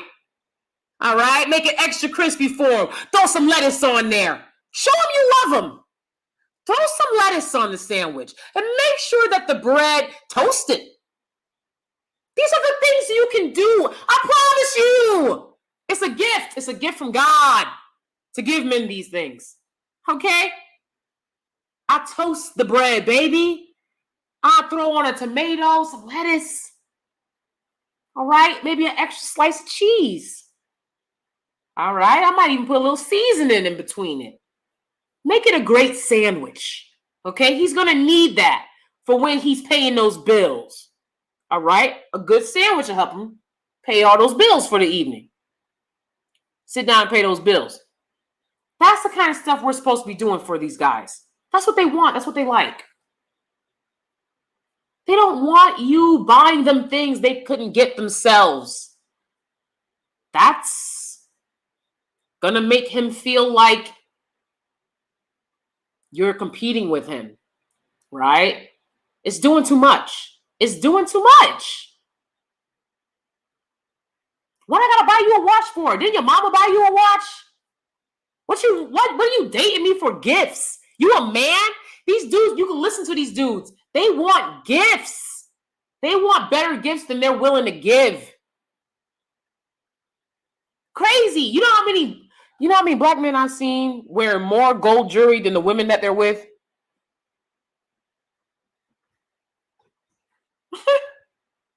They want to be adored. They want to be the prize. Careful. Careful with guys that want to be the prize. And I've seen guys across the board wanting to be the prize. Just to be honest, I've seen white guys thinking that they were the prize because they were with a homely woman who was, it's pygmies in every race. Every ethnicity has pygmies. They were with a homely woman that was bringing the money, that was doing more, that had more to offer. She had money, etc. And those kind of guys are constantly going to be looking for other options, looking for other women to lay up with. Constantly, they will. They're looking for women who aren't going to pay for them to feel like a man. You can't pay to make these dudes feel like a man. That's not how they're going to feel like a man. They have to earn it. That's why their mama could never make them feel like a man. If their daddy was there to show them, that would have worked better. See, black women think because they didn't mind not having a father, that these sons they give birth to don't mind. They mind tremendously. So if you're a black woman and you want a black son, I will implore you to get married and make sure your husband stays because your son deserves it. That's why they're walking around here hurt, bitter, projecting. Tell something, you dark skinned with nappy hair and you bitter. No, that sounds like you. That sounds like you, bruh. It's a lot of dark skinned, nappy hair, bitter dudes on here talking about something. They dark skinned, they nappy hair, they bitter. Now that sounds like you and your mama. Heal.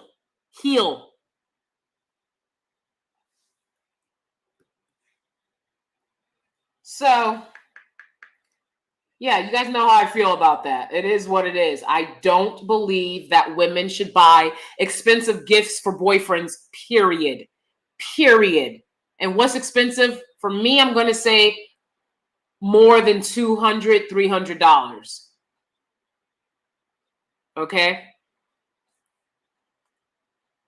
If you're a regular person. If you're Ari Fletcher and you got $10 million in your bank account, do as you will. I personally felt like, again, if you guys watched that Brat Loves Judy show, I personally feel, watch that show. I was going to go over that with y'all too. Judy buys the Brat a lot of expensive gifts. And my thing is, like, she has children. She has at least 2 or 3 kids. And her daughter is like, can we move in with you? Can we move her? She asked, Judy's daughter asked her if her and her child could move in with her and DeBrat. Okay. And I haven't watched it since then. I don't know if that happened, but I'm sure it did for the sake of the show or whatever. But she was like, well, I'm busy. I can't really talk about this with you right now, but you can buy DeBrat. You know, she like bought DeBrat. She was like trying to buy DeBrat an engagement ring. Right. And she was like, well, I'm going to get a classy ring, elaborate ring, and a super elaborate ring. So she can choose between all 3. So you're going to pay for, instead of just going online and printing out some pictures. Who got money like that to buy 3 different engagement rings on some, whichever one she wants? Then what are you going to do with the other 2? Like that sounded like the most immature-ish. And keep in mind, she has children. She has grandchildren. Your daughter is a single mother who's trying to move in with you. That's not what a mother should be doing. She shouldn't be living with her mother to raise her child. She should be with the father and putting that burden on him. not her mother, to help her raise this child. I'm not raising nobody's child. I'm going to tell you what my great-grandmother told me. My great-grandmother told me, I'm not raising anyone else's child. She said, you come back here with a baby, and that's it. Because that's what my mama did. That's what my grandmother did. And my great-grandmother had enough. My grandmother and my mother passed away, and it was just me and my great-grandmama left. And she said, if you bring a child into this home, you're done for. And I respected my grandmother. I respected my great-grandmother. I respected the fact that I could see, because of the introspective, empathetic person that I am, how much she sacrificed helping her daughter and her granddaughter raise their children. And I wasn't going to do that to her again. Absolutely not. For what? For some ashy D? I wasn't interested, no way. So I didn't care. That wasn't a problem. My grandmother was so proud of me. So proud. People will literally stop by, people that knew her for decades, and be like, you guys are best friends. There go your twin. There go your twin. I would sit on the porch of my great-grandmother just talking about people. Okay. People love to say you ask a teenager to do something and they're not going to do it. Why? Why wouldn't they? I love my grandmother. I love my great-grandmother fiercely. Whatever she asked, I made sure that I did that for her. So not every teenager is going to go running wild. And that has to do with poor parenting, just to be honest. Your kids should have no problem listening to what you ask for. I'm asking you to not come home with a baby. I'm asking you to make sure you're in a space financially where you can take care of yourself if you end up with a baby, because it's not my job to take care of you and a baby. And I didn't work my ass off to end up taking care of my daughter and her kid. But anyways, the point is, Judy is buying Debrat all these gifts, but she's not giving her daughter the time. Maybe if she gave her daughter that time, she wouldn't be looking for it elsewhere and now be a single mother herself, having to raise this kid on her own and now needing her mother's help and repeating these cycles. It's like, yeah, you're so proud to be a millionaire, but what about breaking generational curses and cycles? The cycle of being a teenage mom. I believe she said her daughter was like 22. It's still young. It's still very young. And she shows that by saying, can we move in with you? Because I can't handle taking care of this kid by myself. Right? So it's like, why are you buying Debrat all this stuff, but you're not making sure that your kids are taken care of? What's going on there? I found that very odd. You know, I like the show, but I found that very odd.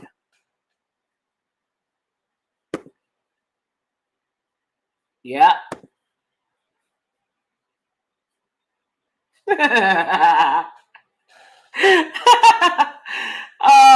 Are you a guy, no living? And are you a light-skinned guy? I'm looking for a light-skinned guy. Hey, where the light skins at?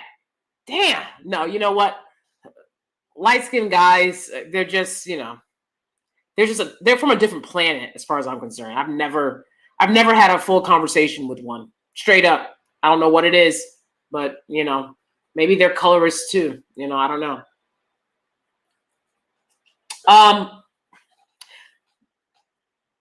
My husband got me an Xbox 4, whatever the Xbox was before the latest one.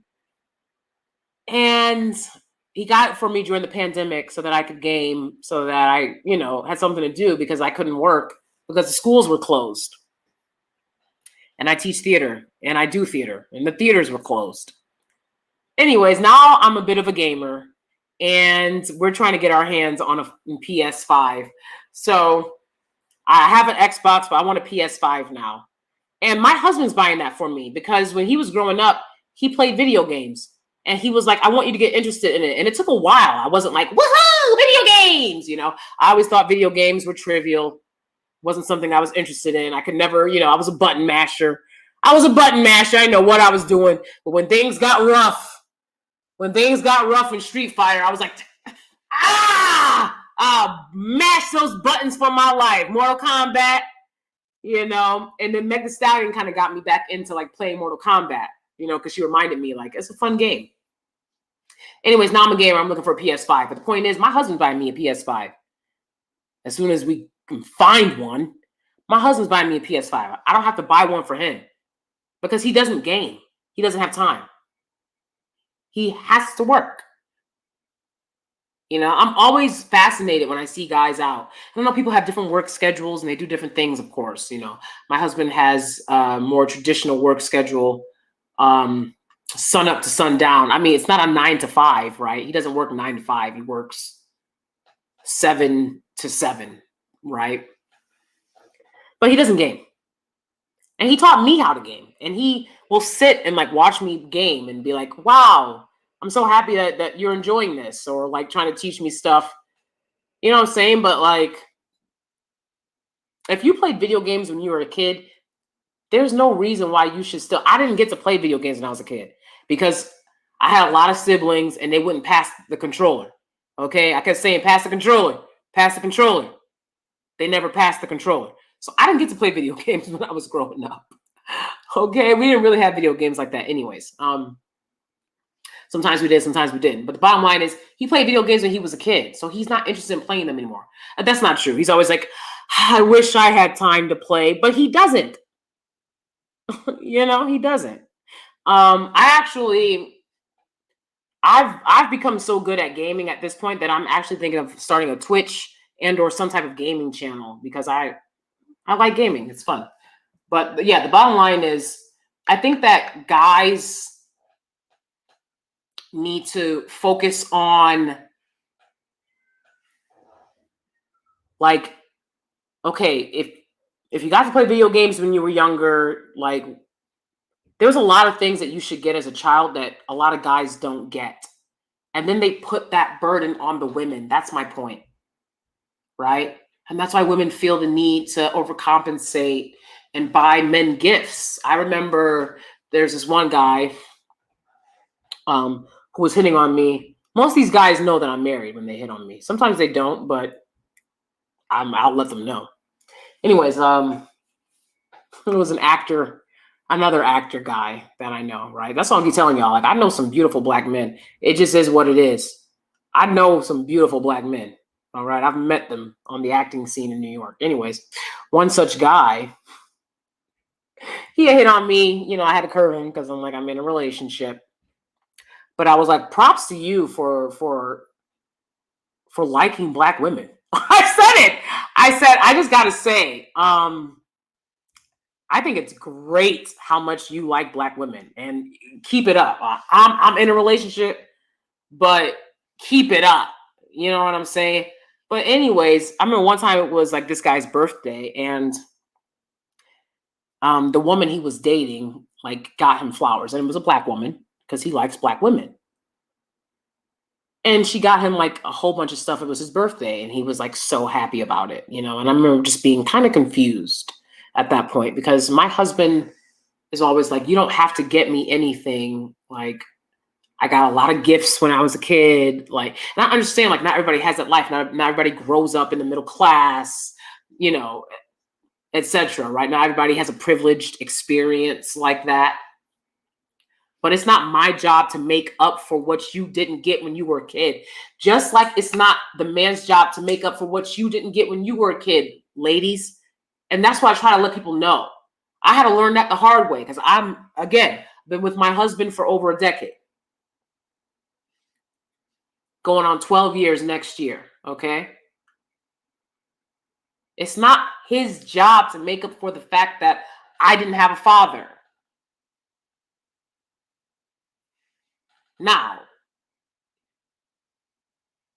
he has decided to be a person in my life that shows me consistency because he knows I never had that. But that's not his job. It's not for me to demand that he does that even. Now, I demand consistency because of who I am.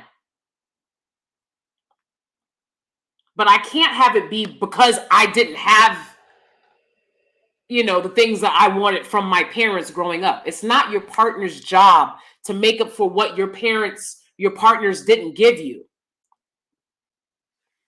I take more than 10 million to retire at 60 and live comfortably for the rest of your life. It takes more than, right. I mean, exactly. I mean, and again, I don't think that she has 10 million. I think that maybe that includes like some eyelash company that she has or something. Why people are saying that. I think that people are just exaggerating it, but people don't understand how much money life takes. Okay. Life is expensive. That's why women are interested in mating, dating, and marrying men who understand that, because life is expensive. And the last thing you want to do is argue about finances. That's the last thing I want to do. Look, my husband spoils me, but I wouldn't call myself a spoiled person. My husband would be like, get this, you can get this, you can do this. And I'll be like, no.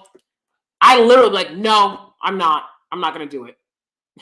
I'd rather save that money for the things that we need later. Like I don't need to, I'm actually interested in minimalism, to be honest. That's another topic. But I don't need, I need my husband to understand that I don't need him to constantly give me gifts. And that's not his job, and quite frankly, he's done enough of it that I feel this way. It's like when Christmas comes along, like I have these baby pink Jordans that he got from me. I never had Jordans my whole life, growing up in the hood. I never had Jordans. I had to draw a Nike sign on the back of my base, in the back of my Asics. I had to draw a Nike sign with a marker. Y'all remember that? No, nobody grew up as poor as I did, baby. Had to draw the Nike sign with a marker on the back of your Asics from Payless. Okay? I grew up like that. Wearing felines. All right? What you know about wearing felines? Oh, Lord. And then, I told my husband a lot of things that I've always wanted last Christmas. I was like, these are things that I've always wanted. They're absolutely ridiculous things. I don't deserve them, but since you're asking, and he got me, a lot of stuff, right? He got me a lot of Gucci, and he got me these baby pink Jordans, and they're so cute. I wore them once, and then I was like, they hurt. They hurt, and I don't want to get them dirty. But I do want to expand my sneaker collection now. Now I'm like, I think I could be a sneakerhead because, these sneakers are super cute. And I never thought about being a sneakerhead before. Anyways, the point is, gifts are for women. Okay? You understand that, men? Gifts are for women. All right? Big gifts, expensive gifts are for women. A hug, a kiss on the cheek. These are gifts for men. Okay? Big hugs. Big hugs. If I give you a big hug at your birthday party, understand, I don't have a gift. Okay? I just gave you a big hug. All right? You're a guy. That shouldn't bother you. You're a guy. You're not a woman. You're not a child. You're a guy.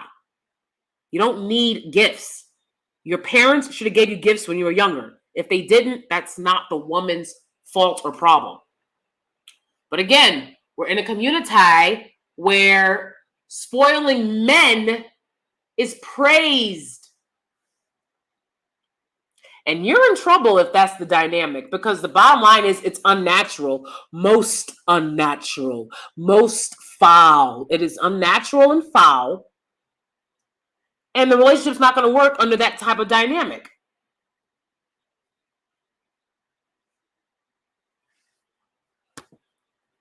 All my light-skinned uncles married dark-skinned women. I don't have any, I had one, he passed away. God. Oh, I can't believe light-skinned black men just hide from me the way that they do. Every time I hear light-skinned black men, I'm reminded that there are light-skinned black men out there, and I never see them. Unbelievable. Yes, I'm a guy and I'm a white guy. Oh, you're a white guy. No living. Welcome.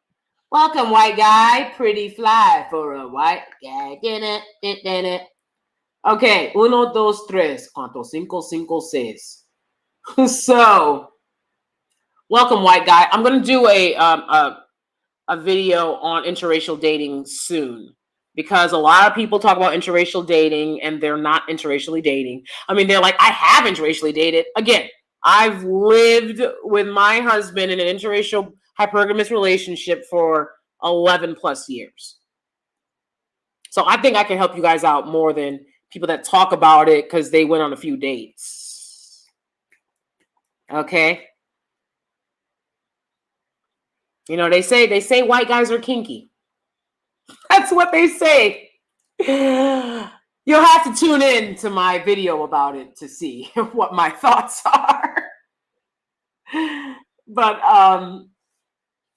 you know, I was telling my husband, I was like, you know, you can always tell when a white guy likes you. And that's why I'm like, black women, that if you can't tell when a white guy likes you, like, because they'll just give you like the biggest, dopiest eyes. You know, they'll just give you that look. When he give me that look, then the penny's coming off. Or, you know what I'm saying? He just give you that look. You know, white guys love falling in love. That's one of the things. Like, when we talk about Pacey, okay? White guys love falling in love. They don't mind falling in love. Whereas when you have men who want to complain about hair and makeup all day, these guys abhor the idea of falling in love with you. They don't even consider it. They're like, falling in love with you? You're not the prize. I'm the prize. Mama said I was the prize. Right? And they don't want to fall in love because that means that they're, you know, being weak to women. And, you know, as far as I'm concerned, I feel like white guys don't see it that way. And I feel like white guys, like, are willing to engage in relationships. You tell me if I'm wrong, no living. But I feel like they're more willing to engage in relationship, whereas in the community, it's a lot more to do with sex. You know what I'm saying? It's like sex and situationships, which is not for me. I've never been one for the situationship. If you're touching me, I hope you're looking at rings. Why are you touching me? Why are you touching my shoulder? Put your hand off my shoulder. Take your hand off my shoulder. If you ain't looking at wedding rings. Okay. Still feel like I deserve it. I feel like I deserve it. Yeah, I do. Okay? It's that simple. Don't touch me if you ain't ready to buy a ring. Okay? So, men don't care about your money. So why are they so obsessed with getting nice gifts if they don't care about your money? Your money can't impress me. It sounds like it can. It sounds like it can. You see, they say one thing, but they do another. Understand that.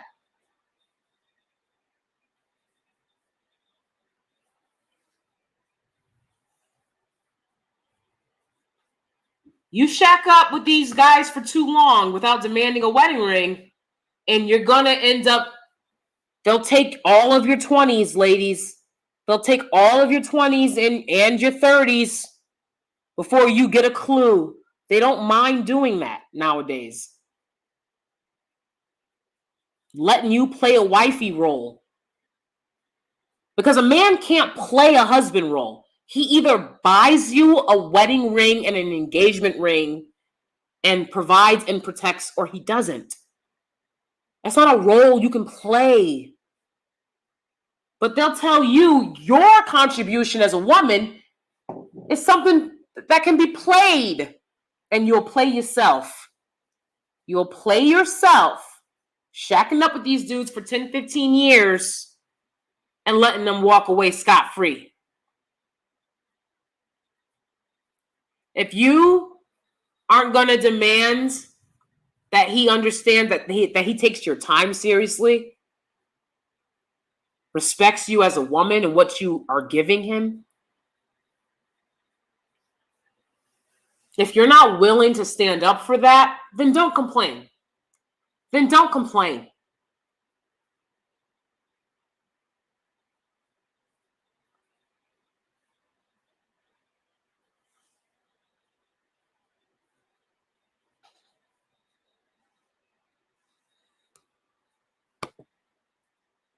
Oh, thank you, Naima. I just seem like men care about women more when she stops caring about because that's the reality. That's the reality. That's the reality. You know, I played that Married to Medicine clip for you guys the other day on the live, right? And damn, I forget her name. Contessa and her husband are going through it. You know, and he just doesn't care about where she's coming from as a woman. He just doesn't care. It's the bottom line. He doesn't care. And she's like, what do you want me to do? Leave him? Leave him or stop complaining 24/7 at this point. It's always somebody complaining 24/7, talking about what do you want me to do? Leave him? Then shut up. Then shut up. You know, the other ladies said to her, they were like, you were complaining about him at the last reunion, and then after we finished rapping, you guys went on vacation together. And she's like, well, he is my husband and the father of my kids. Then shut up and accept who he is and stop complaining about him. But if you're not ready to put your foot down and put it all on the line, absolutely, that's what you have to do when it comes to these men. You cannot have them thinking that you're just going to put up with what they have to give. That's their mama's job. Understand this.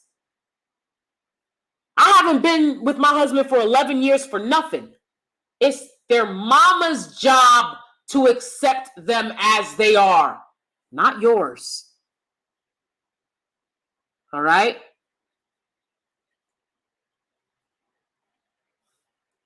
I can be having a conversation with my husband. He'll be like, well, let's just get some sleep and not worry about it. As soon as we wake up the next morning, I'm like, so anyways, back to what I was saying. It's not over. It's not over till I say it's over. He was like, I can't believe that you still care. Well, I'm a woman, you're a man. I care about things that you don't. Now I have to think about you and what you care about. You better start thinking about me and what I care about. And I've had women tell me, they've complained to me about, you know, the men that they're with, and then they'll be like, well, I'm not gonna have an argument with him the way you would. Okay, whatever. You can call it whatever you want. Me and my husband gonna be together forever. You understand that?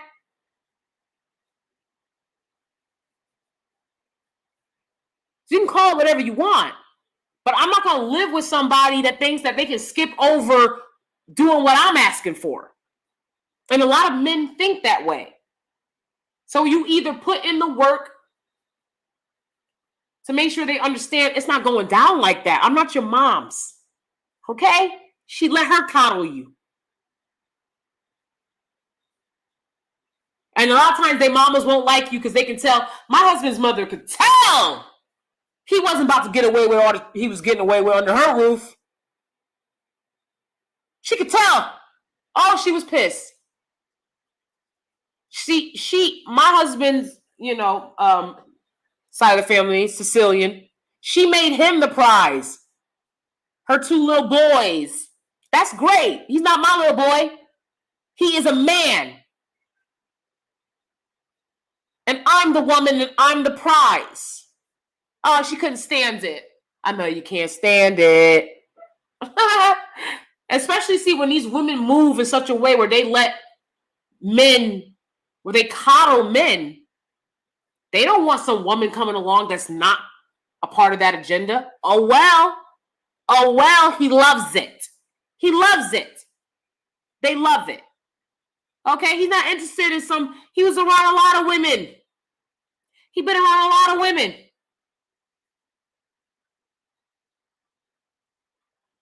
He want a woman with some pizzazz.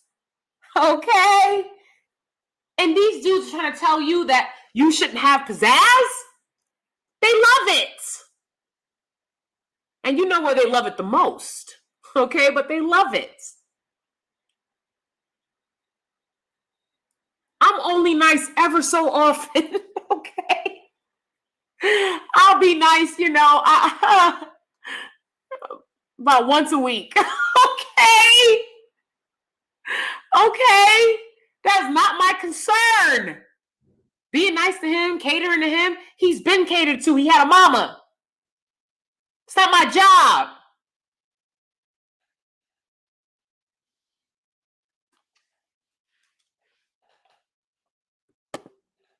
I didn't even expect their girlfriends' wives to act like mommy. Exactly. Because their mothers raised them to think this way. That's what I've noticed, and that's what I've seen. Their mothers raised them to believe,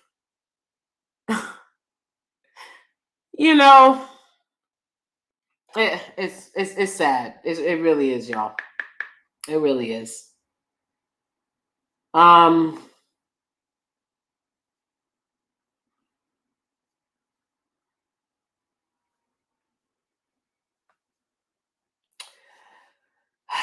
All right, so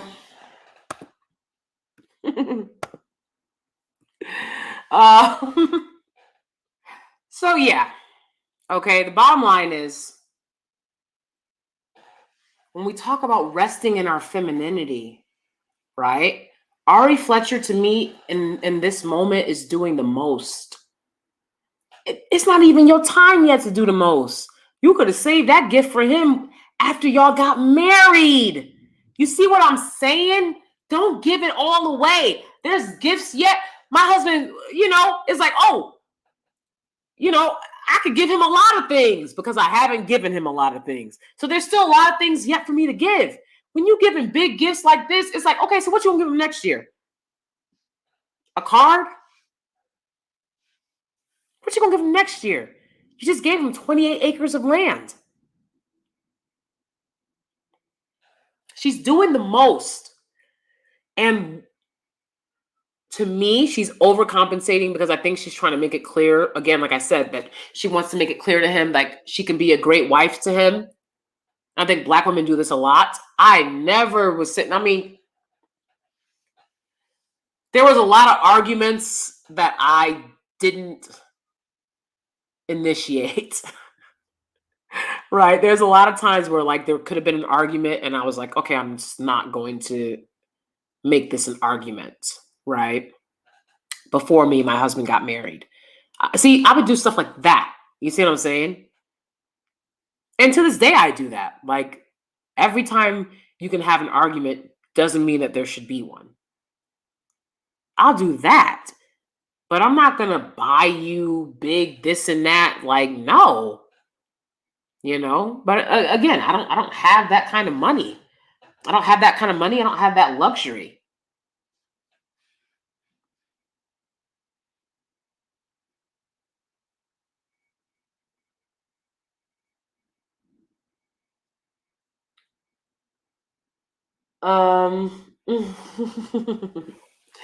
So yeah. Lots of mothers cuddle love their sons and they raise, yep. Yeah, exactly. I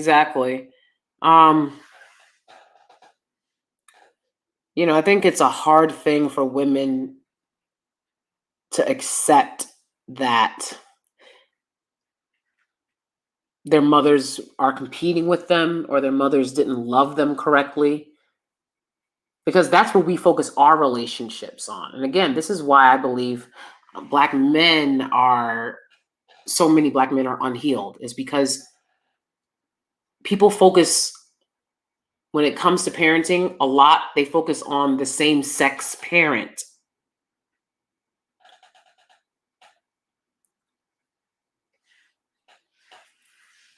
To continue this cycle of giving birth to black men, and it's not with a man that wants to stay and raise them, I think it's the most damaging thing you can do. I think it's the most damaging thing you can do. You'd be better off at not having children until you were married than to have children with a man who won't stay and raise the child, because these men are unhealed and traumatized because of that. And then they project that pain onto women they don't even know. You know? And then mama thinks she actually did something. You know, I've pointed out before, a lot of these women will say, I had to raise you on my own. That was your choice. You had to raise them on your own. That was your choice. You didn't have to do that. You could have told him to wear protection. You could have abstained from engaging with him sexually.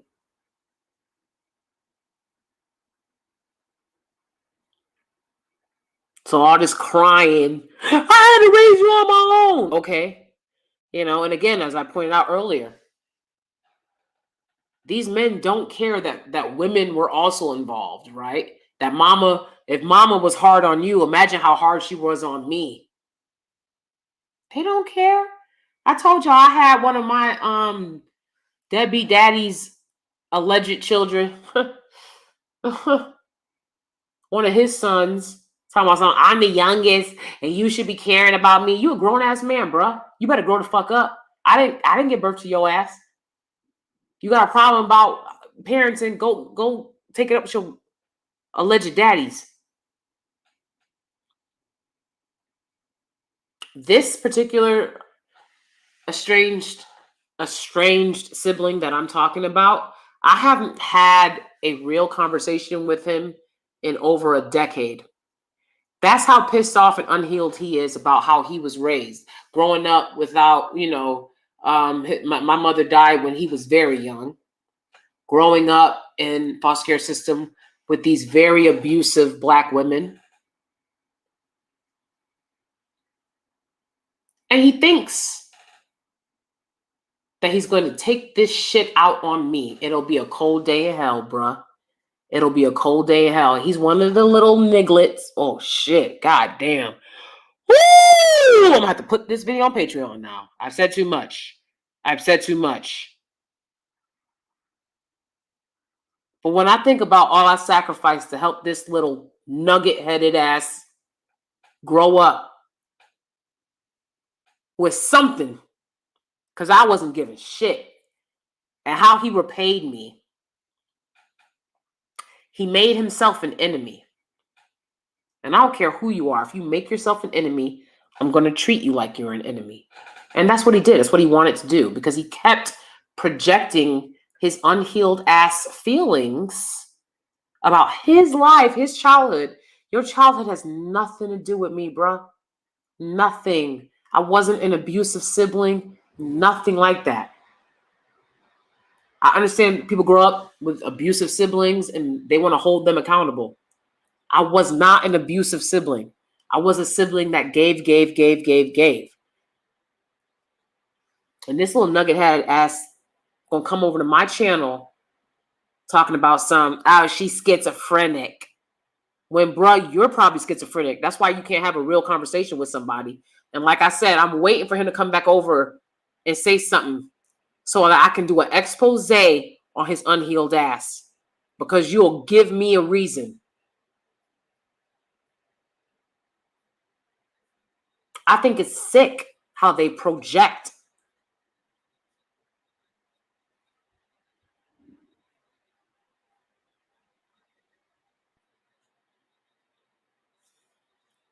He really, every time I've interacted with this guy, I call him this guy. He's not a brother to me. See, black people think that you can treat people any old type of way and we still family. No, you're not. No, you're not. And if something happens to, it is what it is. Just like if something happens to me, it is what it is. I can't control what happens to people. It's not my job. I didn't give birth to you. He really was like, you should be caring about me and you should care about me more than I care about you because I was born last. I don't care.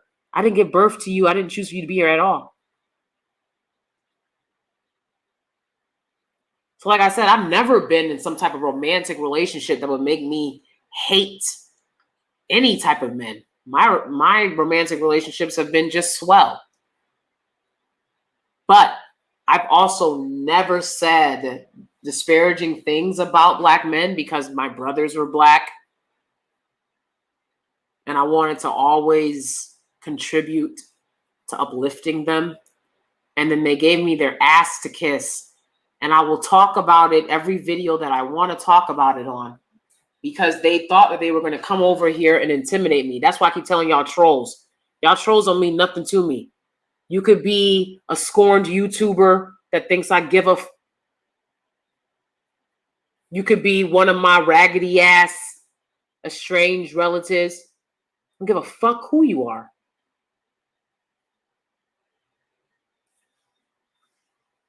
You put Black women through hell. And you get really mad when one doesn't agree. Even other Black women do this. I had to make a video letting these chicks know. You're not going to come over here and disrespect the channel. You can respect Kevin Samuels, you respect me. I have a right to have an opinion. So have an opinion in your home. Can you have an opinion in your home? People love to project. You're living with your mama who won't let you even move the mayonnaise in the fucking fridge. But you think you'll come over here and project on me? It's too many unhealed individuals that I've had to put up with. Because they expect Black women to be nice. Y'all expect Black women content creators to put up with anything. I'm not these raggedy ass Black women content creators that play themselves on here.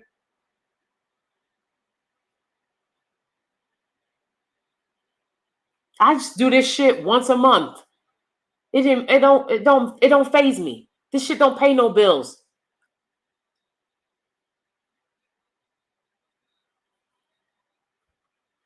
But again, when your own family tries to take you out, right?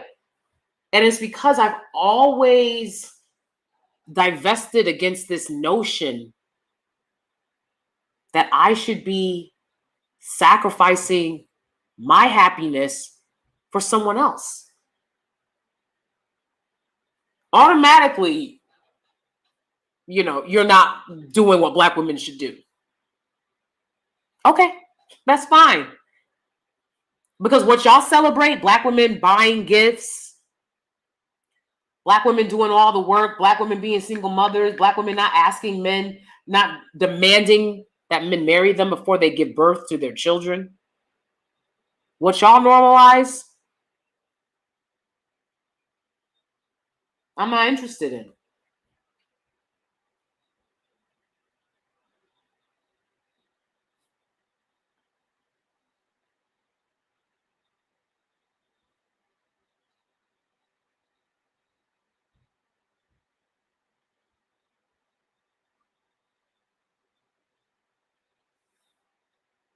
If he's doing what he's supposed to do, you supposed to put out this, and that. What? These dudes have this idea that if they exist, they're doing what men are supposed to do. What? What? Have you seen the state of Blackistan? Have you seen your communities? Have you seen the schools these kids have to attend? I have. I was so poor, I was offered the opportunity to go to private school on scholarship. And it was a very nice school. It was very lovely. It was always clean. It was always decorated. It was always beautiful. People paid a lot of money for their kids to go there. And then I was one of the few kids that was given a scholarship because I was so poor.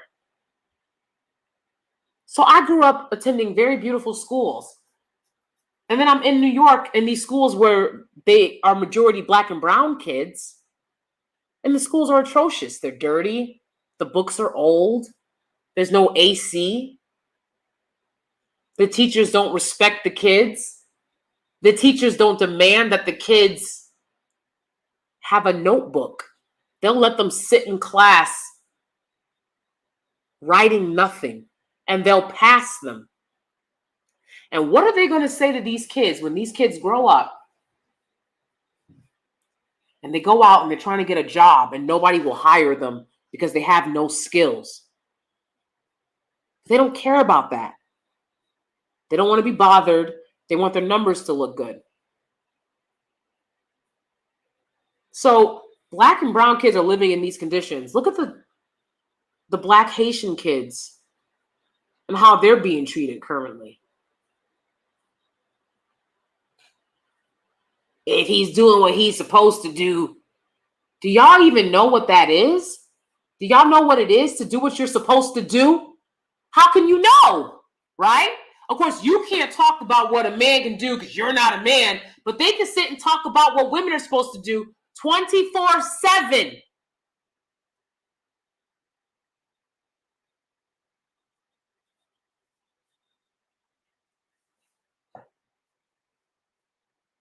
It don't matter. The message don't matter. The messenger, it don't matter as long as what he's saying is good. Everybody has said what this dude has said. It's common sense.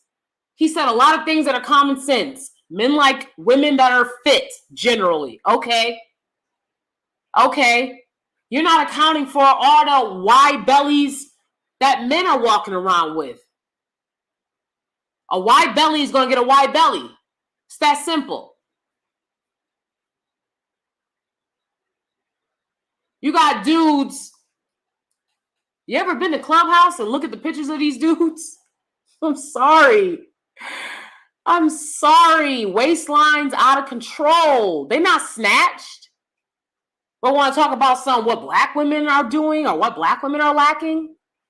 At least it makes sense on a woman to have extra fat on her. At least it looks good on a woman when she's got a little extra fat. That don't even look good on a dude. To be walking around here, wide hip,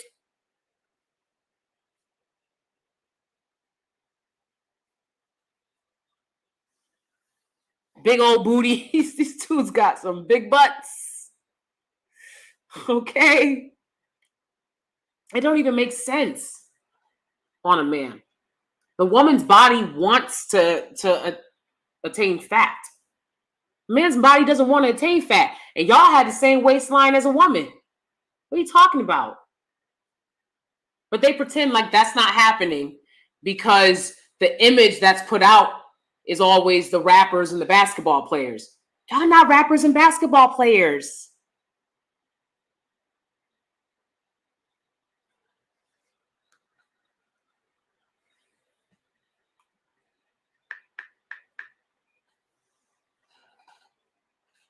So, it's obvious that what people care about when they're listening to people like Kevin Samuels, what they care about is the fact that he's degrading black women.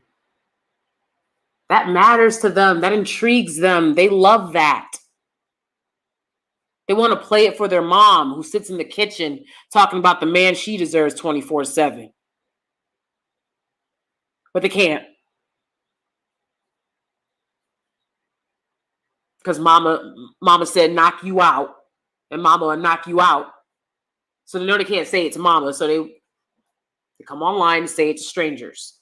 Say it to black women they've never met.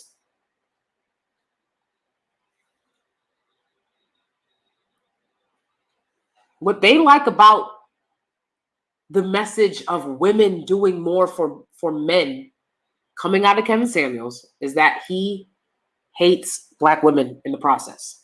Okay. And he had this video I told you guys the other day where he was like, do I hate black women? And he was like, no, I don't hate black women. Yes, you do. You absolutely do. He sounds like he has very little respect or regard for his own mother.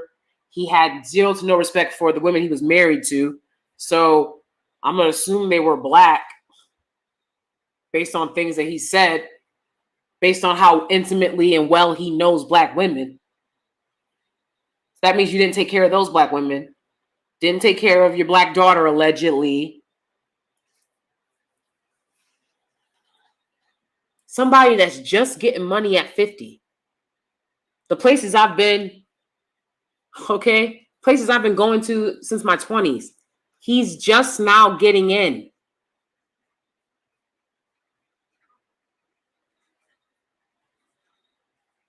Understand that.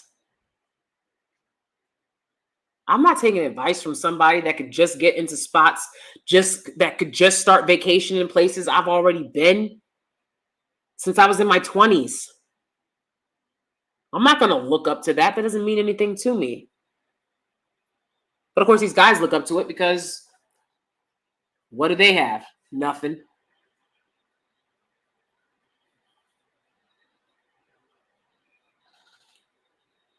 People love to say, oh, he helped, listening to Kevin Samuels has helped their relationship. Look, I said, it's a reminder, right? It was a reminder of how a lot of guys think. That's what he does. He reminds people of how a lot of guys think. And yeah, I guess it's good to know. It's good to know. But he's insistent on bringing women down, right? On kicking them off of whatever footstool, pedestal he feels they're on. Particularly black women, particularly dark-skinned black women. That's his flex. That's how he made money. That's how he makes money, doing that. So for these guys to pretend like they're listening, giggity. Fucking text message. For these guys to pretend they're listening to him for any other reason but to join in hatred of black women is absurd. And then they're saying, oh, well, black women are saying this about us, black women are saying that about us. You are getting a direct response to what y'all have sat up here doing for, at this point, decades. And you can say, black women was doing it for decades. They went on Ricky Lake. All of those talk shows had black men guests that talked about how they didn't like black women. It wasn't just women episodes. All of the stuff is sensationalized. Most of it is fake. Anyone that knows anything about that industry knows that. But they want to find any reason, any excuse to blame someone else. Oh my God, my cat is meowing. I'm sorry, guys. Let me go and open the door for her so she can get out of the basement. One moment. Please like and subscribe. Cue the music that I can't play, but hear your favorite song in your head while I walk away for a minute to let my cat out of the basement. Thank you. Appreciate y'all.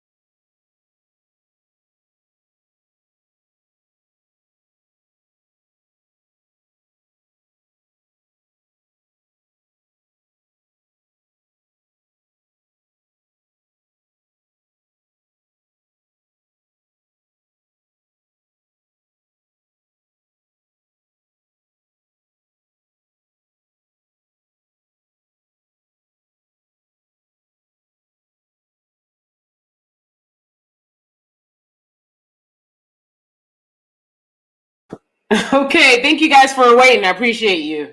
My cat was like going off now. Okay, so anyways. Okay, pretty. I'm going to read you guys' comments and then I'm going to head on out. Thank you so much for joining and being here with me. Appreciate you. He's abusive and I don't agree with everything he says, but I think he's trying to hold everyone accountable. He talks about men who are not up to snuff. You know what? I mean, it's clear that he's changed his agenda. It's clear that he's understanding, that YouTube could change its guidelines at any minute. That's one of the reasons why I'm never going to have a channel committed to hatred of anyone. YouTube can change its guidelines at any minute, and all of these channels dedicated to hating people and hatred, I don't care who it is and why, they could be snuffed. It just is what it is. People are getting snuffed left and right now, So I think that he is understanding that if he wants to sustain what he's got, it can't be based on hatred, which is also why he's going on saying stuff like, I don't hate black women. But again, I think he does. I think he does hate black women. It's just the way he talks to them, and again, I'm not going to ever waste my energy feeling sorry for these women. They choose to call, so they get what they get. They choose to be a part of his show and watch the show and call his show, so they'll get what they get. I'm not going to waste my time feeling sorry for somebody who made the choices that they made. I'm not. But again, I think that's changing. But like, even when he has his, like, if you disagree, call me up. It's like, I wouldn't waste my time even calling you to disagree, because you're not serious about listening to people disagree. You don't care. To me, he's always just trying to shut them down and be like, so how do I do that? So what are you talking about? So it's just always another way. Like I said, I don't let men talk to me in your kind of way. I don't. Period. I don't care who you are, employer, you older. I don't care who you are. I don't let men talk to me in your kind of way. So I would not let him talk to me in your kind of way. So there'd be no point in me calling the show, because the whole show is about him showing other men that he can talk to women in your kind of way. That's what it looks like to me. He makes it clear that this show is for men. So I don't know why women keep calling up being like, can you rate me? And can you have me? Can you show me?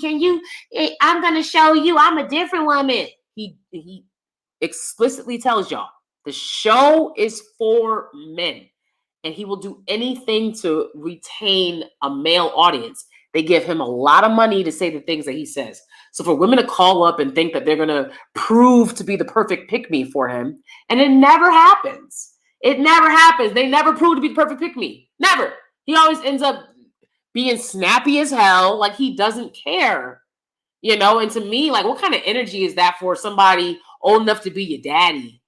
He's old enough to be most people that calls daddy, and he has this nasty ass attitude. Get the fuck out of here. I don't want, no. And I've been around a bunch of dudes thinking that, these dudes will come to my channel with a fucking attitude. You ain't running shit over here, bruh. You ain't paying for shit. You ain't running shit.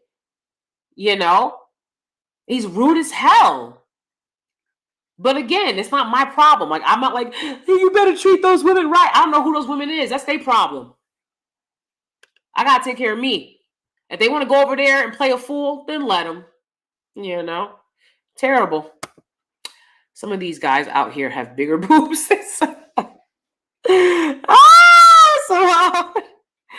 You're absolutely correct. Yo, I saw a dude wearing they be wearing bros, not bras. Bros, okay?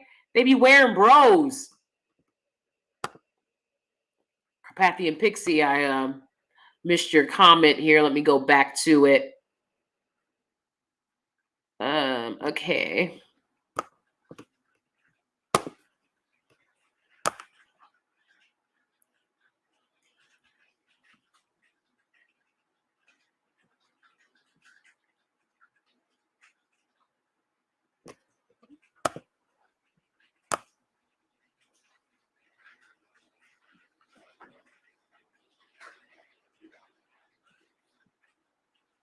A man who wants to be the prize wants to be a woman. Okay, I see why they blocked it. I can see why they blocked it. Yeah, okay, all right. Yeah, exactly. These men want to be the prize, and I just don't see how you can sustain a relationship like that, because at the end of the day, you as a woman, you're gonna want to be the prize. That's what makes sense. That's how every other woman is treated. So as the joy that you got a man wears off, and the reality of what you have to put up with because you have a man sets in, you're going to understand that you're not winning just because you have a man, and that men can behave in a multitude of ways. So you're going to want your man to behave in a way where you can tolerate him. You know what I'm saying? Because men are a lot to put up with. And, men can say women are a lot to put up with. Okay, but we already know that. The surprise here is that men are a lot to put up with. I was very surprised by that. Okay? They don't tell you that. Again, everything is women are annoying, right? Women need to learn how to listen to men, and women need to learn what men want. It's never men need to learn what women want. Men need to learn how to listen to women. And going back to Married to Medicine and Contessa and her husband, she's trying to tell him, look, I want to go to therapy so that we have another outside perspective, a healthy outside perspective that you can hear. And it's not just you thinking, I'm crazy because I'm a woman. And he's like, oh, I don't know what you want. What do you want? What are you talking about? I still don't know what you want. But everybody else knows. That's too much to deal with. Like that level of stupidity, that's too much to deal with. Okay? Men don't care about the fact that women have emotions. It's, oh, you're too emotional. Y'all get pretty emotional too, so relax. Y'all get pretty emotional too. You do. You really do. Very, very sensitive. Very fragile about a lot of things. But it's always, oh, women, you're too emotional. You care too much. But when their feelings are hurt, oh, you're mean. You're mean. Guys are mean. Guys can be mean. I think it's really mean and messed up to expect a woman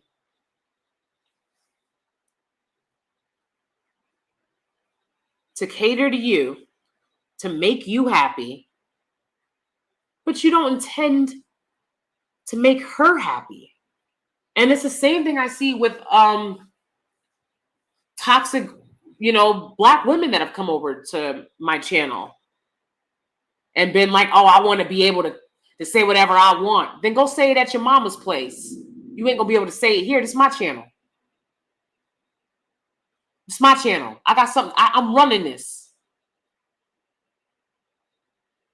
These women are looking for someone to love them. And they don't have any intention on loving this guy back. They just want to be loved. They want someone to love them. They want someone to love them and their children with no intention on loving the guy back. How tragic to end up with somebody like that. And people are out here telling y'all, this is the kind of person that they are. Men and women are out here telling y'all, I'm looking for someone to love me. I don't want to give it back in return. That's not what being hypergamous is about. He can pay all the bills, yeah. You got to find some way to show him appreciation, affection, loyalty, love. When he provides and protects. If a man doing what he's supposed to do, a man is supposed to provide and protect. If he's not doing that, he's not doing what he's supposed to do.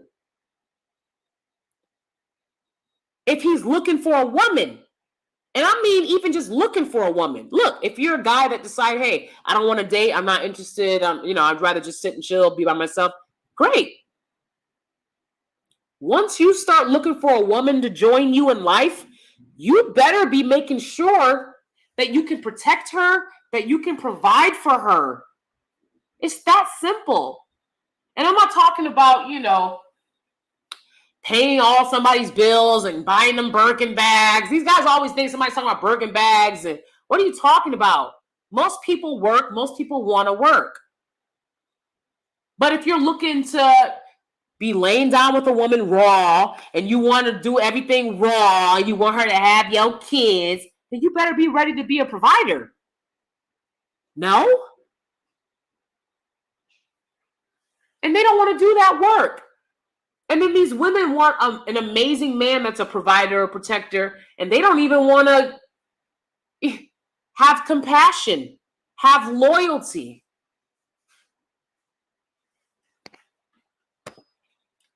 Because honestly, even though he's not saying it in the right way, our elders are probably rolling around in their graves right now looking at this behavior. I agree with you, Melinda. I mean, you know, I'm not contributing in the crazy behavior. I do things in a more traditional way, even though I don't really buy into the whole traditional or modern woman-ish. You know, I think that I'm a modern traditional woman, you know, but that's a lot of dysfunction. Again, the whole I'm scared to get married, but I'm not scared to give birth thing that a lot of Black women engage in. That's really backwards and dysfunctional and bizarre, especially when you look at the maternal mortality rates for Black women and how Black women have to deal with medical racism when it comes to giving birth and being pregnant and being in labor. For you to just say, oh, well, being married doesn't matter. I'm scared to get married, but you're not scared to give birth. You don't understand the weight of things. Just like these men don't understand the weight of things. It's just the bottom line. Priorities are all messed up. I absolutely agree. Priorities are all messed up. Because before I'm buying you 28 acres, you need to be buying a wedding ring. You need to be buying a wedding band. You know, I don't need to be buying you acres.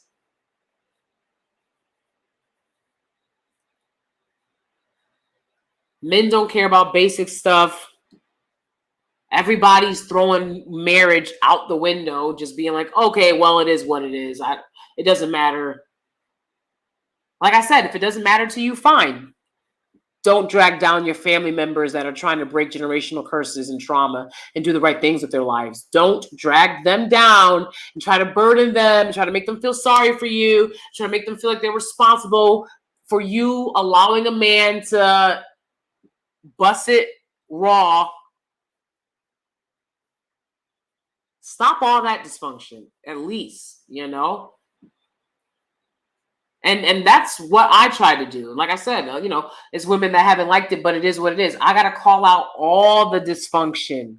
I got to call out all the dysfunction because it don't make any sense. When you can do better, we can do better. All of this dysfunction at this point don't even make any sense. That's why I refuse to be another person on here contributing to that dysfunction. You can like or dislike what I have to say, but one thing you can't say is that I'm contributing to that dysfunction. I'm trying to offer deeper look into these issues and solutions for these issues. They can't be skipped over. Everybody wants to skip over-ish. And we're not doing it over here. Everything's got to get looked at, you know? And the kids are paying the price because y'all don't care. The kids are paying the price. You cannot keep pretending that there's no value in having a two-parent household. The numbers don't lie. You know? Kids benefit greatly from constructive, stable two-parent households. Education is being the best societies, you know, it's funny because these troll women came to my channel talking about stuff. Why are you talking about non-Black women? Y'all want to be white? You want to lay up with a white man. I don't know what you think that is. Y'all obsessed with non-black men allegedly, right? But what you mean I can't talk about what non-black people are doing unless I'm sitting up here praising the next dude? I'm not going to praise nobody. But y'all got to stop playing yourselves.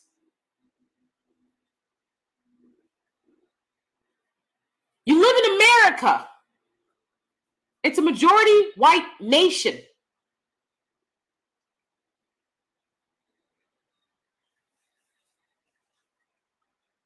Cut the cap. Like there's some other option where you don't have to interact with the majority of the population. Because you do when you go to school, when you go to work.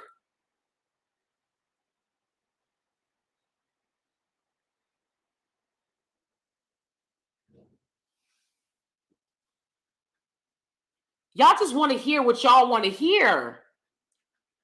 And ain't nobody really helping y'all out. They're coming from their whack-ass perspectives on things. And I will say whack because, again, most of these people talking about this ish can't prove that they made it work for themselves. I'm telling y'all, this ish is hard work. It is hard work. Relationships are hard work. Interracial relationships are hard work.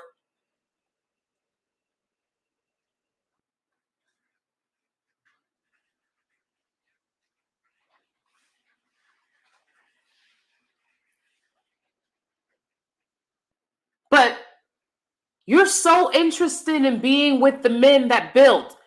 The men that build value education. Then you want to say, oh, no, you can get with them. It don't matter if you have an education. You can get with, there's plenty of ways. No, it's not plenty of ways. There's a few. There's a few ways you can meet a quality man. I'm not talking about, you see, a lot of these people on here will have y'all lay up with anyone the way they're laid up with anyone. Dust comes in all shades. You got light dust, you got dark dust. A lot of these people are just mad at some dude, at some black dude that played them, and now they don't care about perpetuating bullshit to make y'all date dusties of all other different ethnicities. And we ain't doing that over here. We focus on vetting. Quality. No matter who they are. Vetting for quality. This community is so many people on YouTube just in their fucking feelings about getting an education. Look, my mom died, my great-grandmother died through homelessness, through foster care. I got my bachelor's and master's degree. Don't tell me that this is some unattainable thing. But you want to lay up with the men who value education, but you want to sit up here and say, oh, you can get them without reading a book. Not a quality man, you can't. Not a quality man, you can't.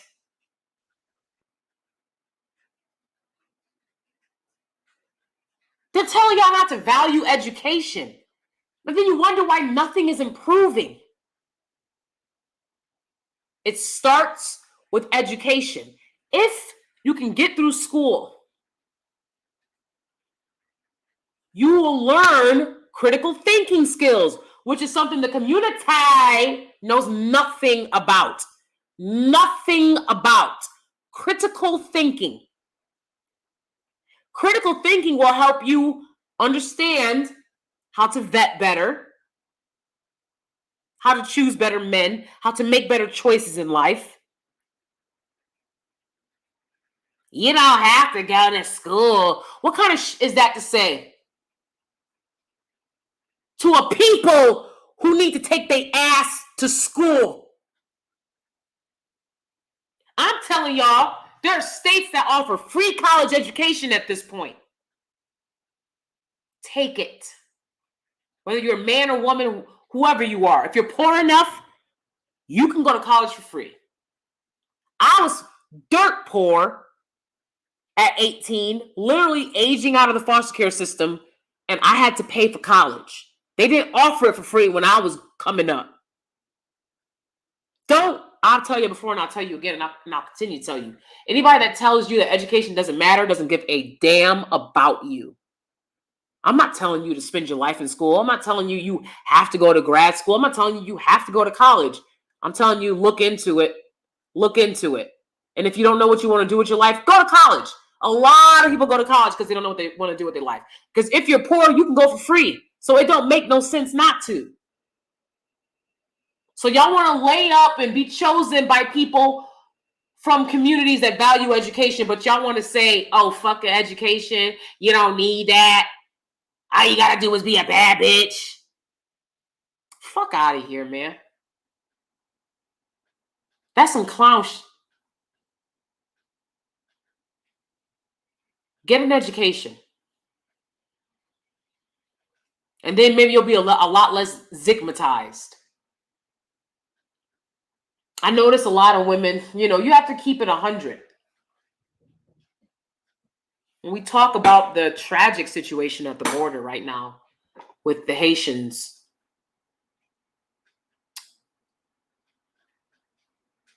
let's keep it 100.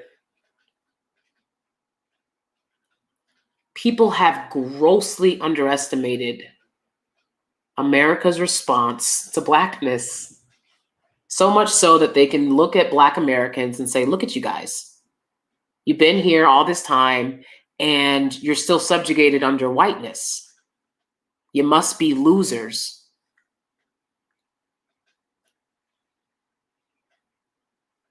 When the reality is, most people that immigrate to America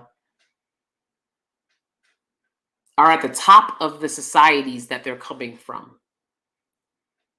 Right? They have the means to get here. The situation at the border has shown us, without a doubt, that America responds to Blackness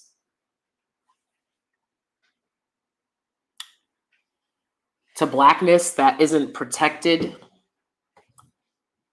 by wealth or resources, right? They'll let the smartest people,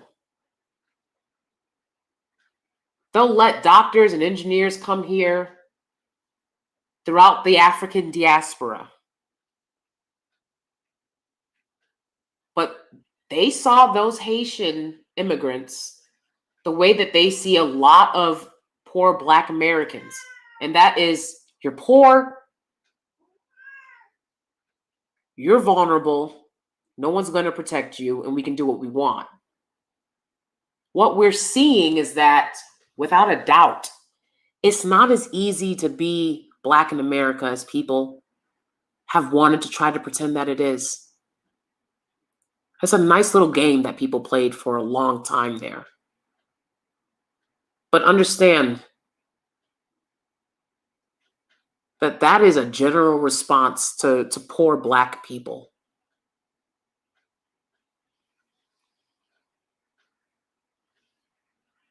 And I'll notice a lot of women who come from countries where everyone is majority Black, they will happily date interracially because they have no intention on living in a country where they're subjugated for the color of their skin, because they never have been. They have no intention of living like that.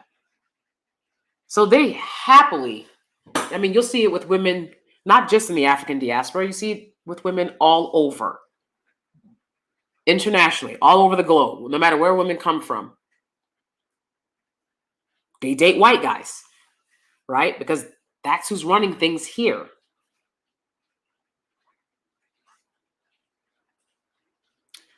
But that's not the Black American experience. The Black American experience is always understanding that you're Black, that in America, you're going to be treated differently. So there's this idea of the American dream. But if you don't have an education, you don't educate yourself, you don't realize that the American dream is for non-Black people. It's built on the oppression of the Native American population, the native Black American population. It's built on the understanding. When people come here, there's an understanding that we're going to be treated better than the Black people. That's why people come here. And just like white and Black people get treated differently as citizens, they're going to treat white and Black immigrants differently too, because they're committed to that here. Okay? So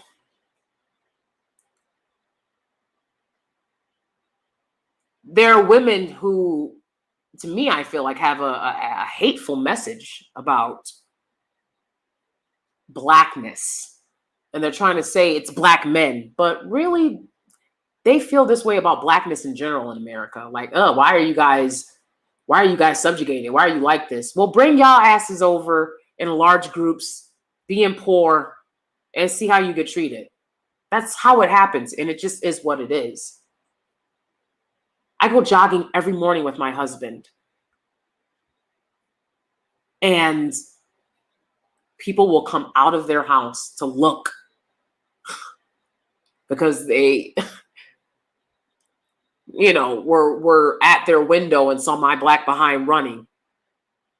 They'll come out the house, like run outside and be like, okay? So the people on here telling y'all that you're going to be embraced and accepted as a Black woman, you have to understand your strength, your power. You have to understand how amazing you are. You have to understand you're the purple print.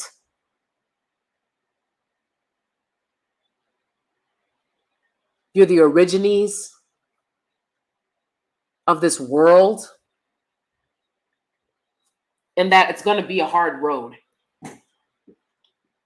When you're special, when you're beautiful, when you have something other people don't have, it's going to be a hard road.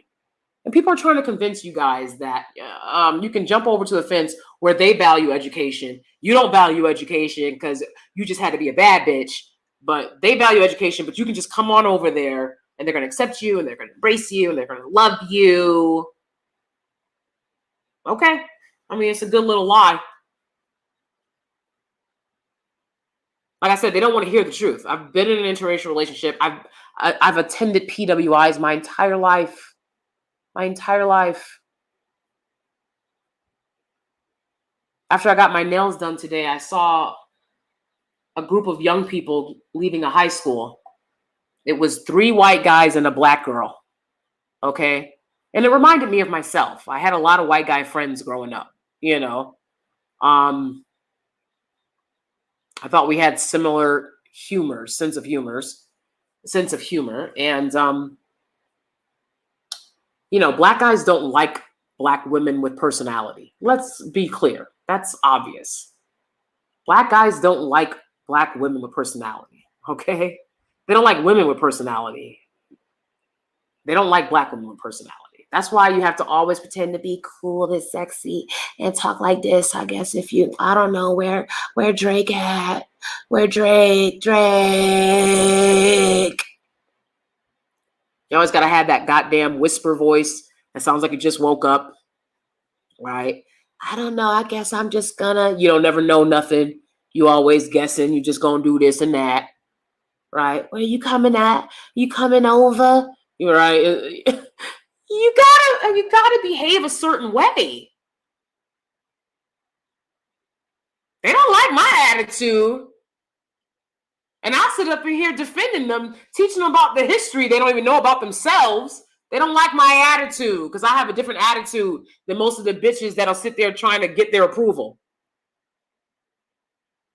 Drake, I guess I'm gonna call Drake. No, I got something else to say besides that. I have a very strong voice. You can't have an original personality. Everyone's got to pretend like they're in a hip hop music video. Half of y'all ain't got no bars. That's what it is. If you think you got better bars than me, come on over. I promise you, we'll do it, baby. We'll do it live. You know how many clubhouse rooms I've been in? Dropping bars straight up. Having people hitting me up in the DMs. Straight up. Y'all don't even have bars, but y'all think y'all all rappers. Come on now.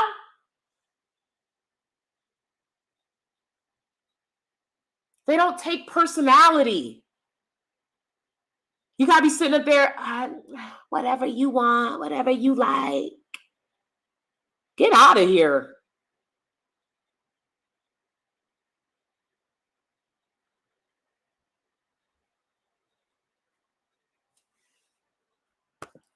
One-sided love and loyalty will never be it. Will never be it.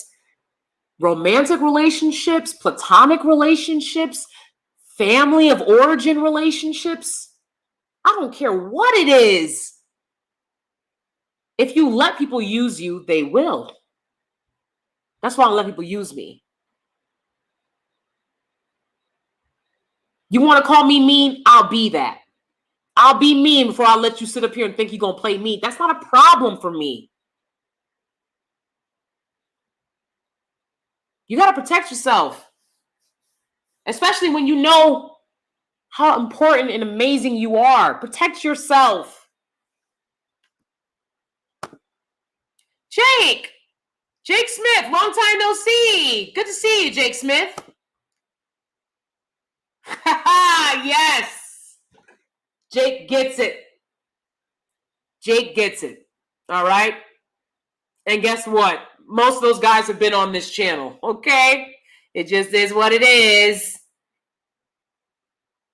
Put the subtitles on.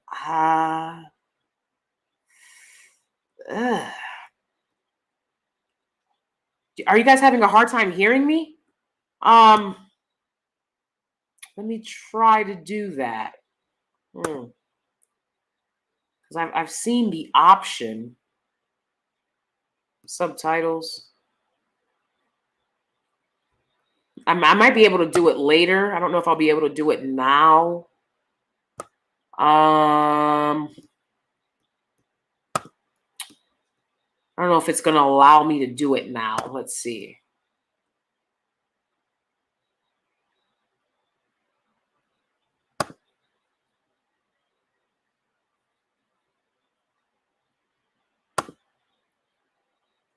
Melinda Sadler says, ratchet culture is going to come back to bite them in the butt because everyone, not just white people, is getting tired of that.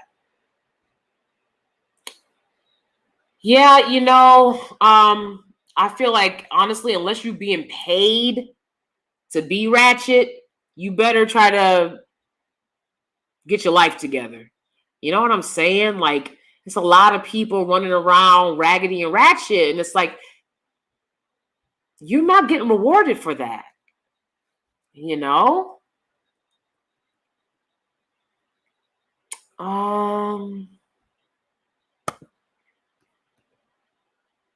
Let's see if I can put on subtitles. I want to make sure everything is accessible for everyone.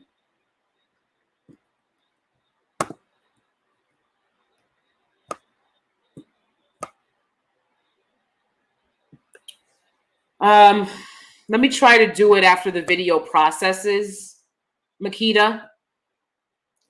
But I'm definitely going to work on that for you. So thank you for letting me know.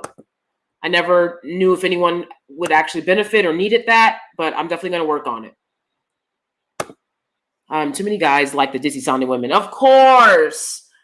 What you think I was talking like before I got married? Okay. Okay, I told you, the old bait and switch. I was like, hey, baby. Do you want me to cook you anything? Whatever you want, I'll do it for you. I suck your... No, I'm joking. I'm joking. All right, I'm joking. I've always, I've always been pretty true to myself in terms of my voice, but where I will turn on, okay, with the code switch really quick. I have no problem code switching when I need to get what I want, okay? So if I'm talking on the phone or, trying to get something from someone on the phone and they're a guy,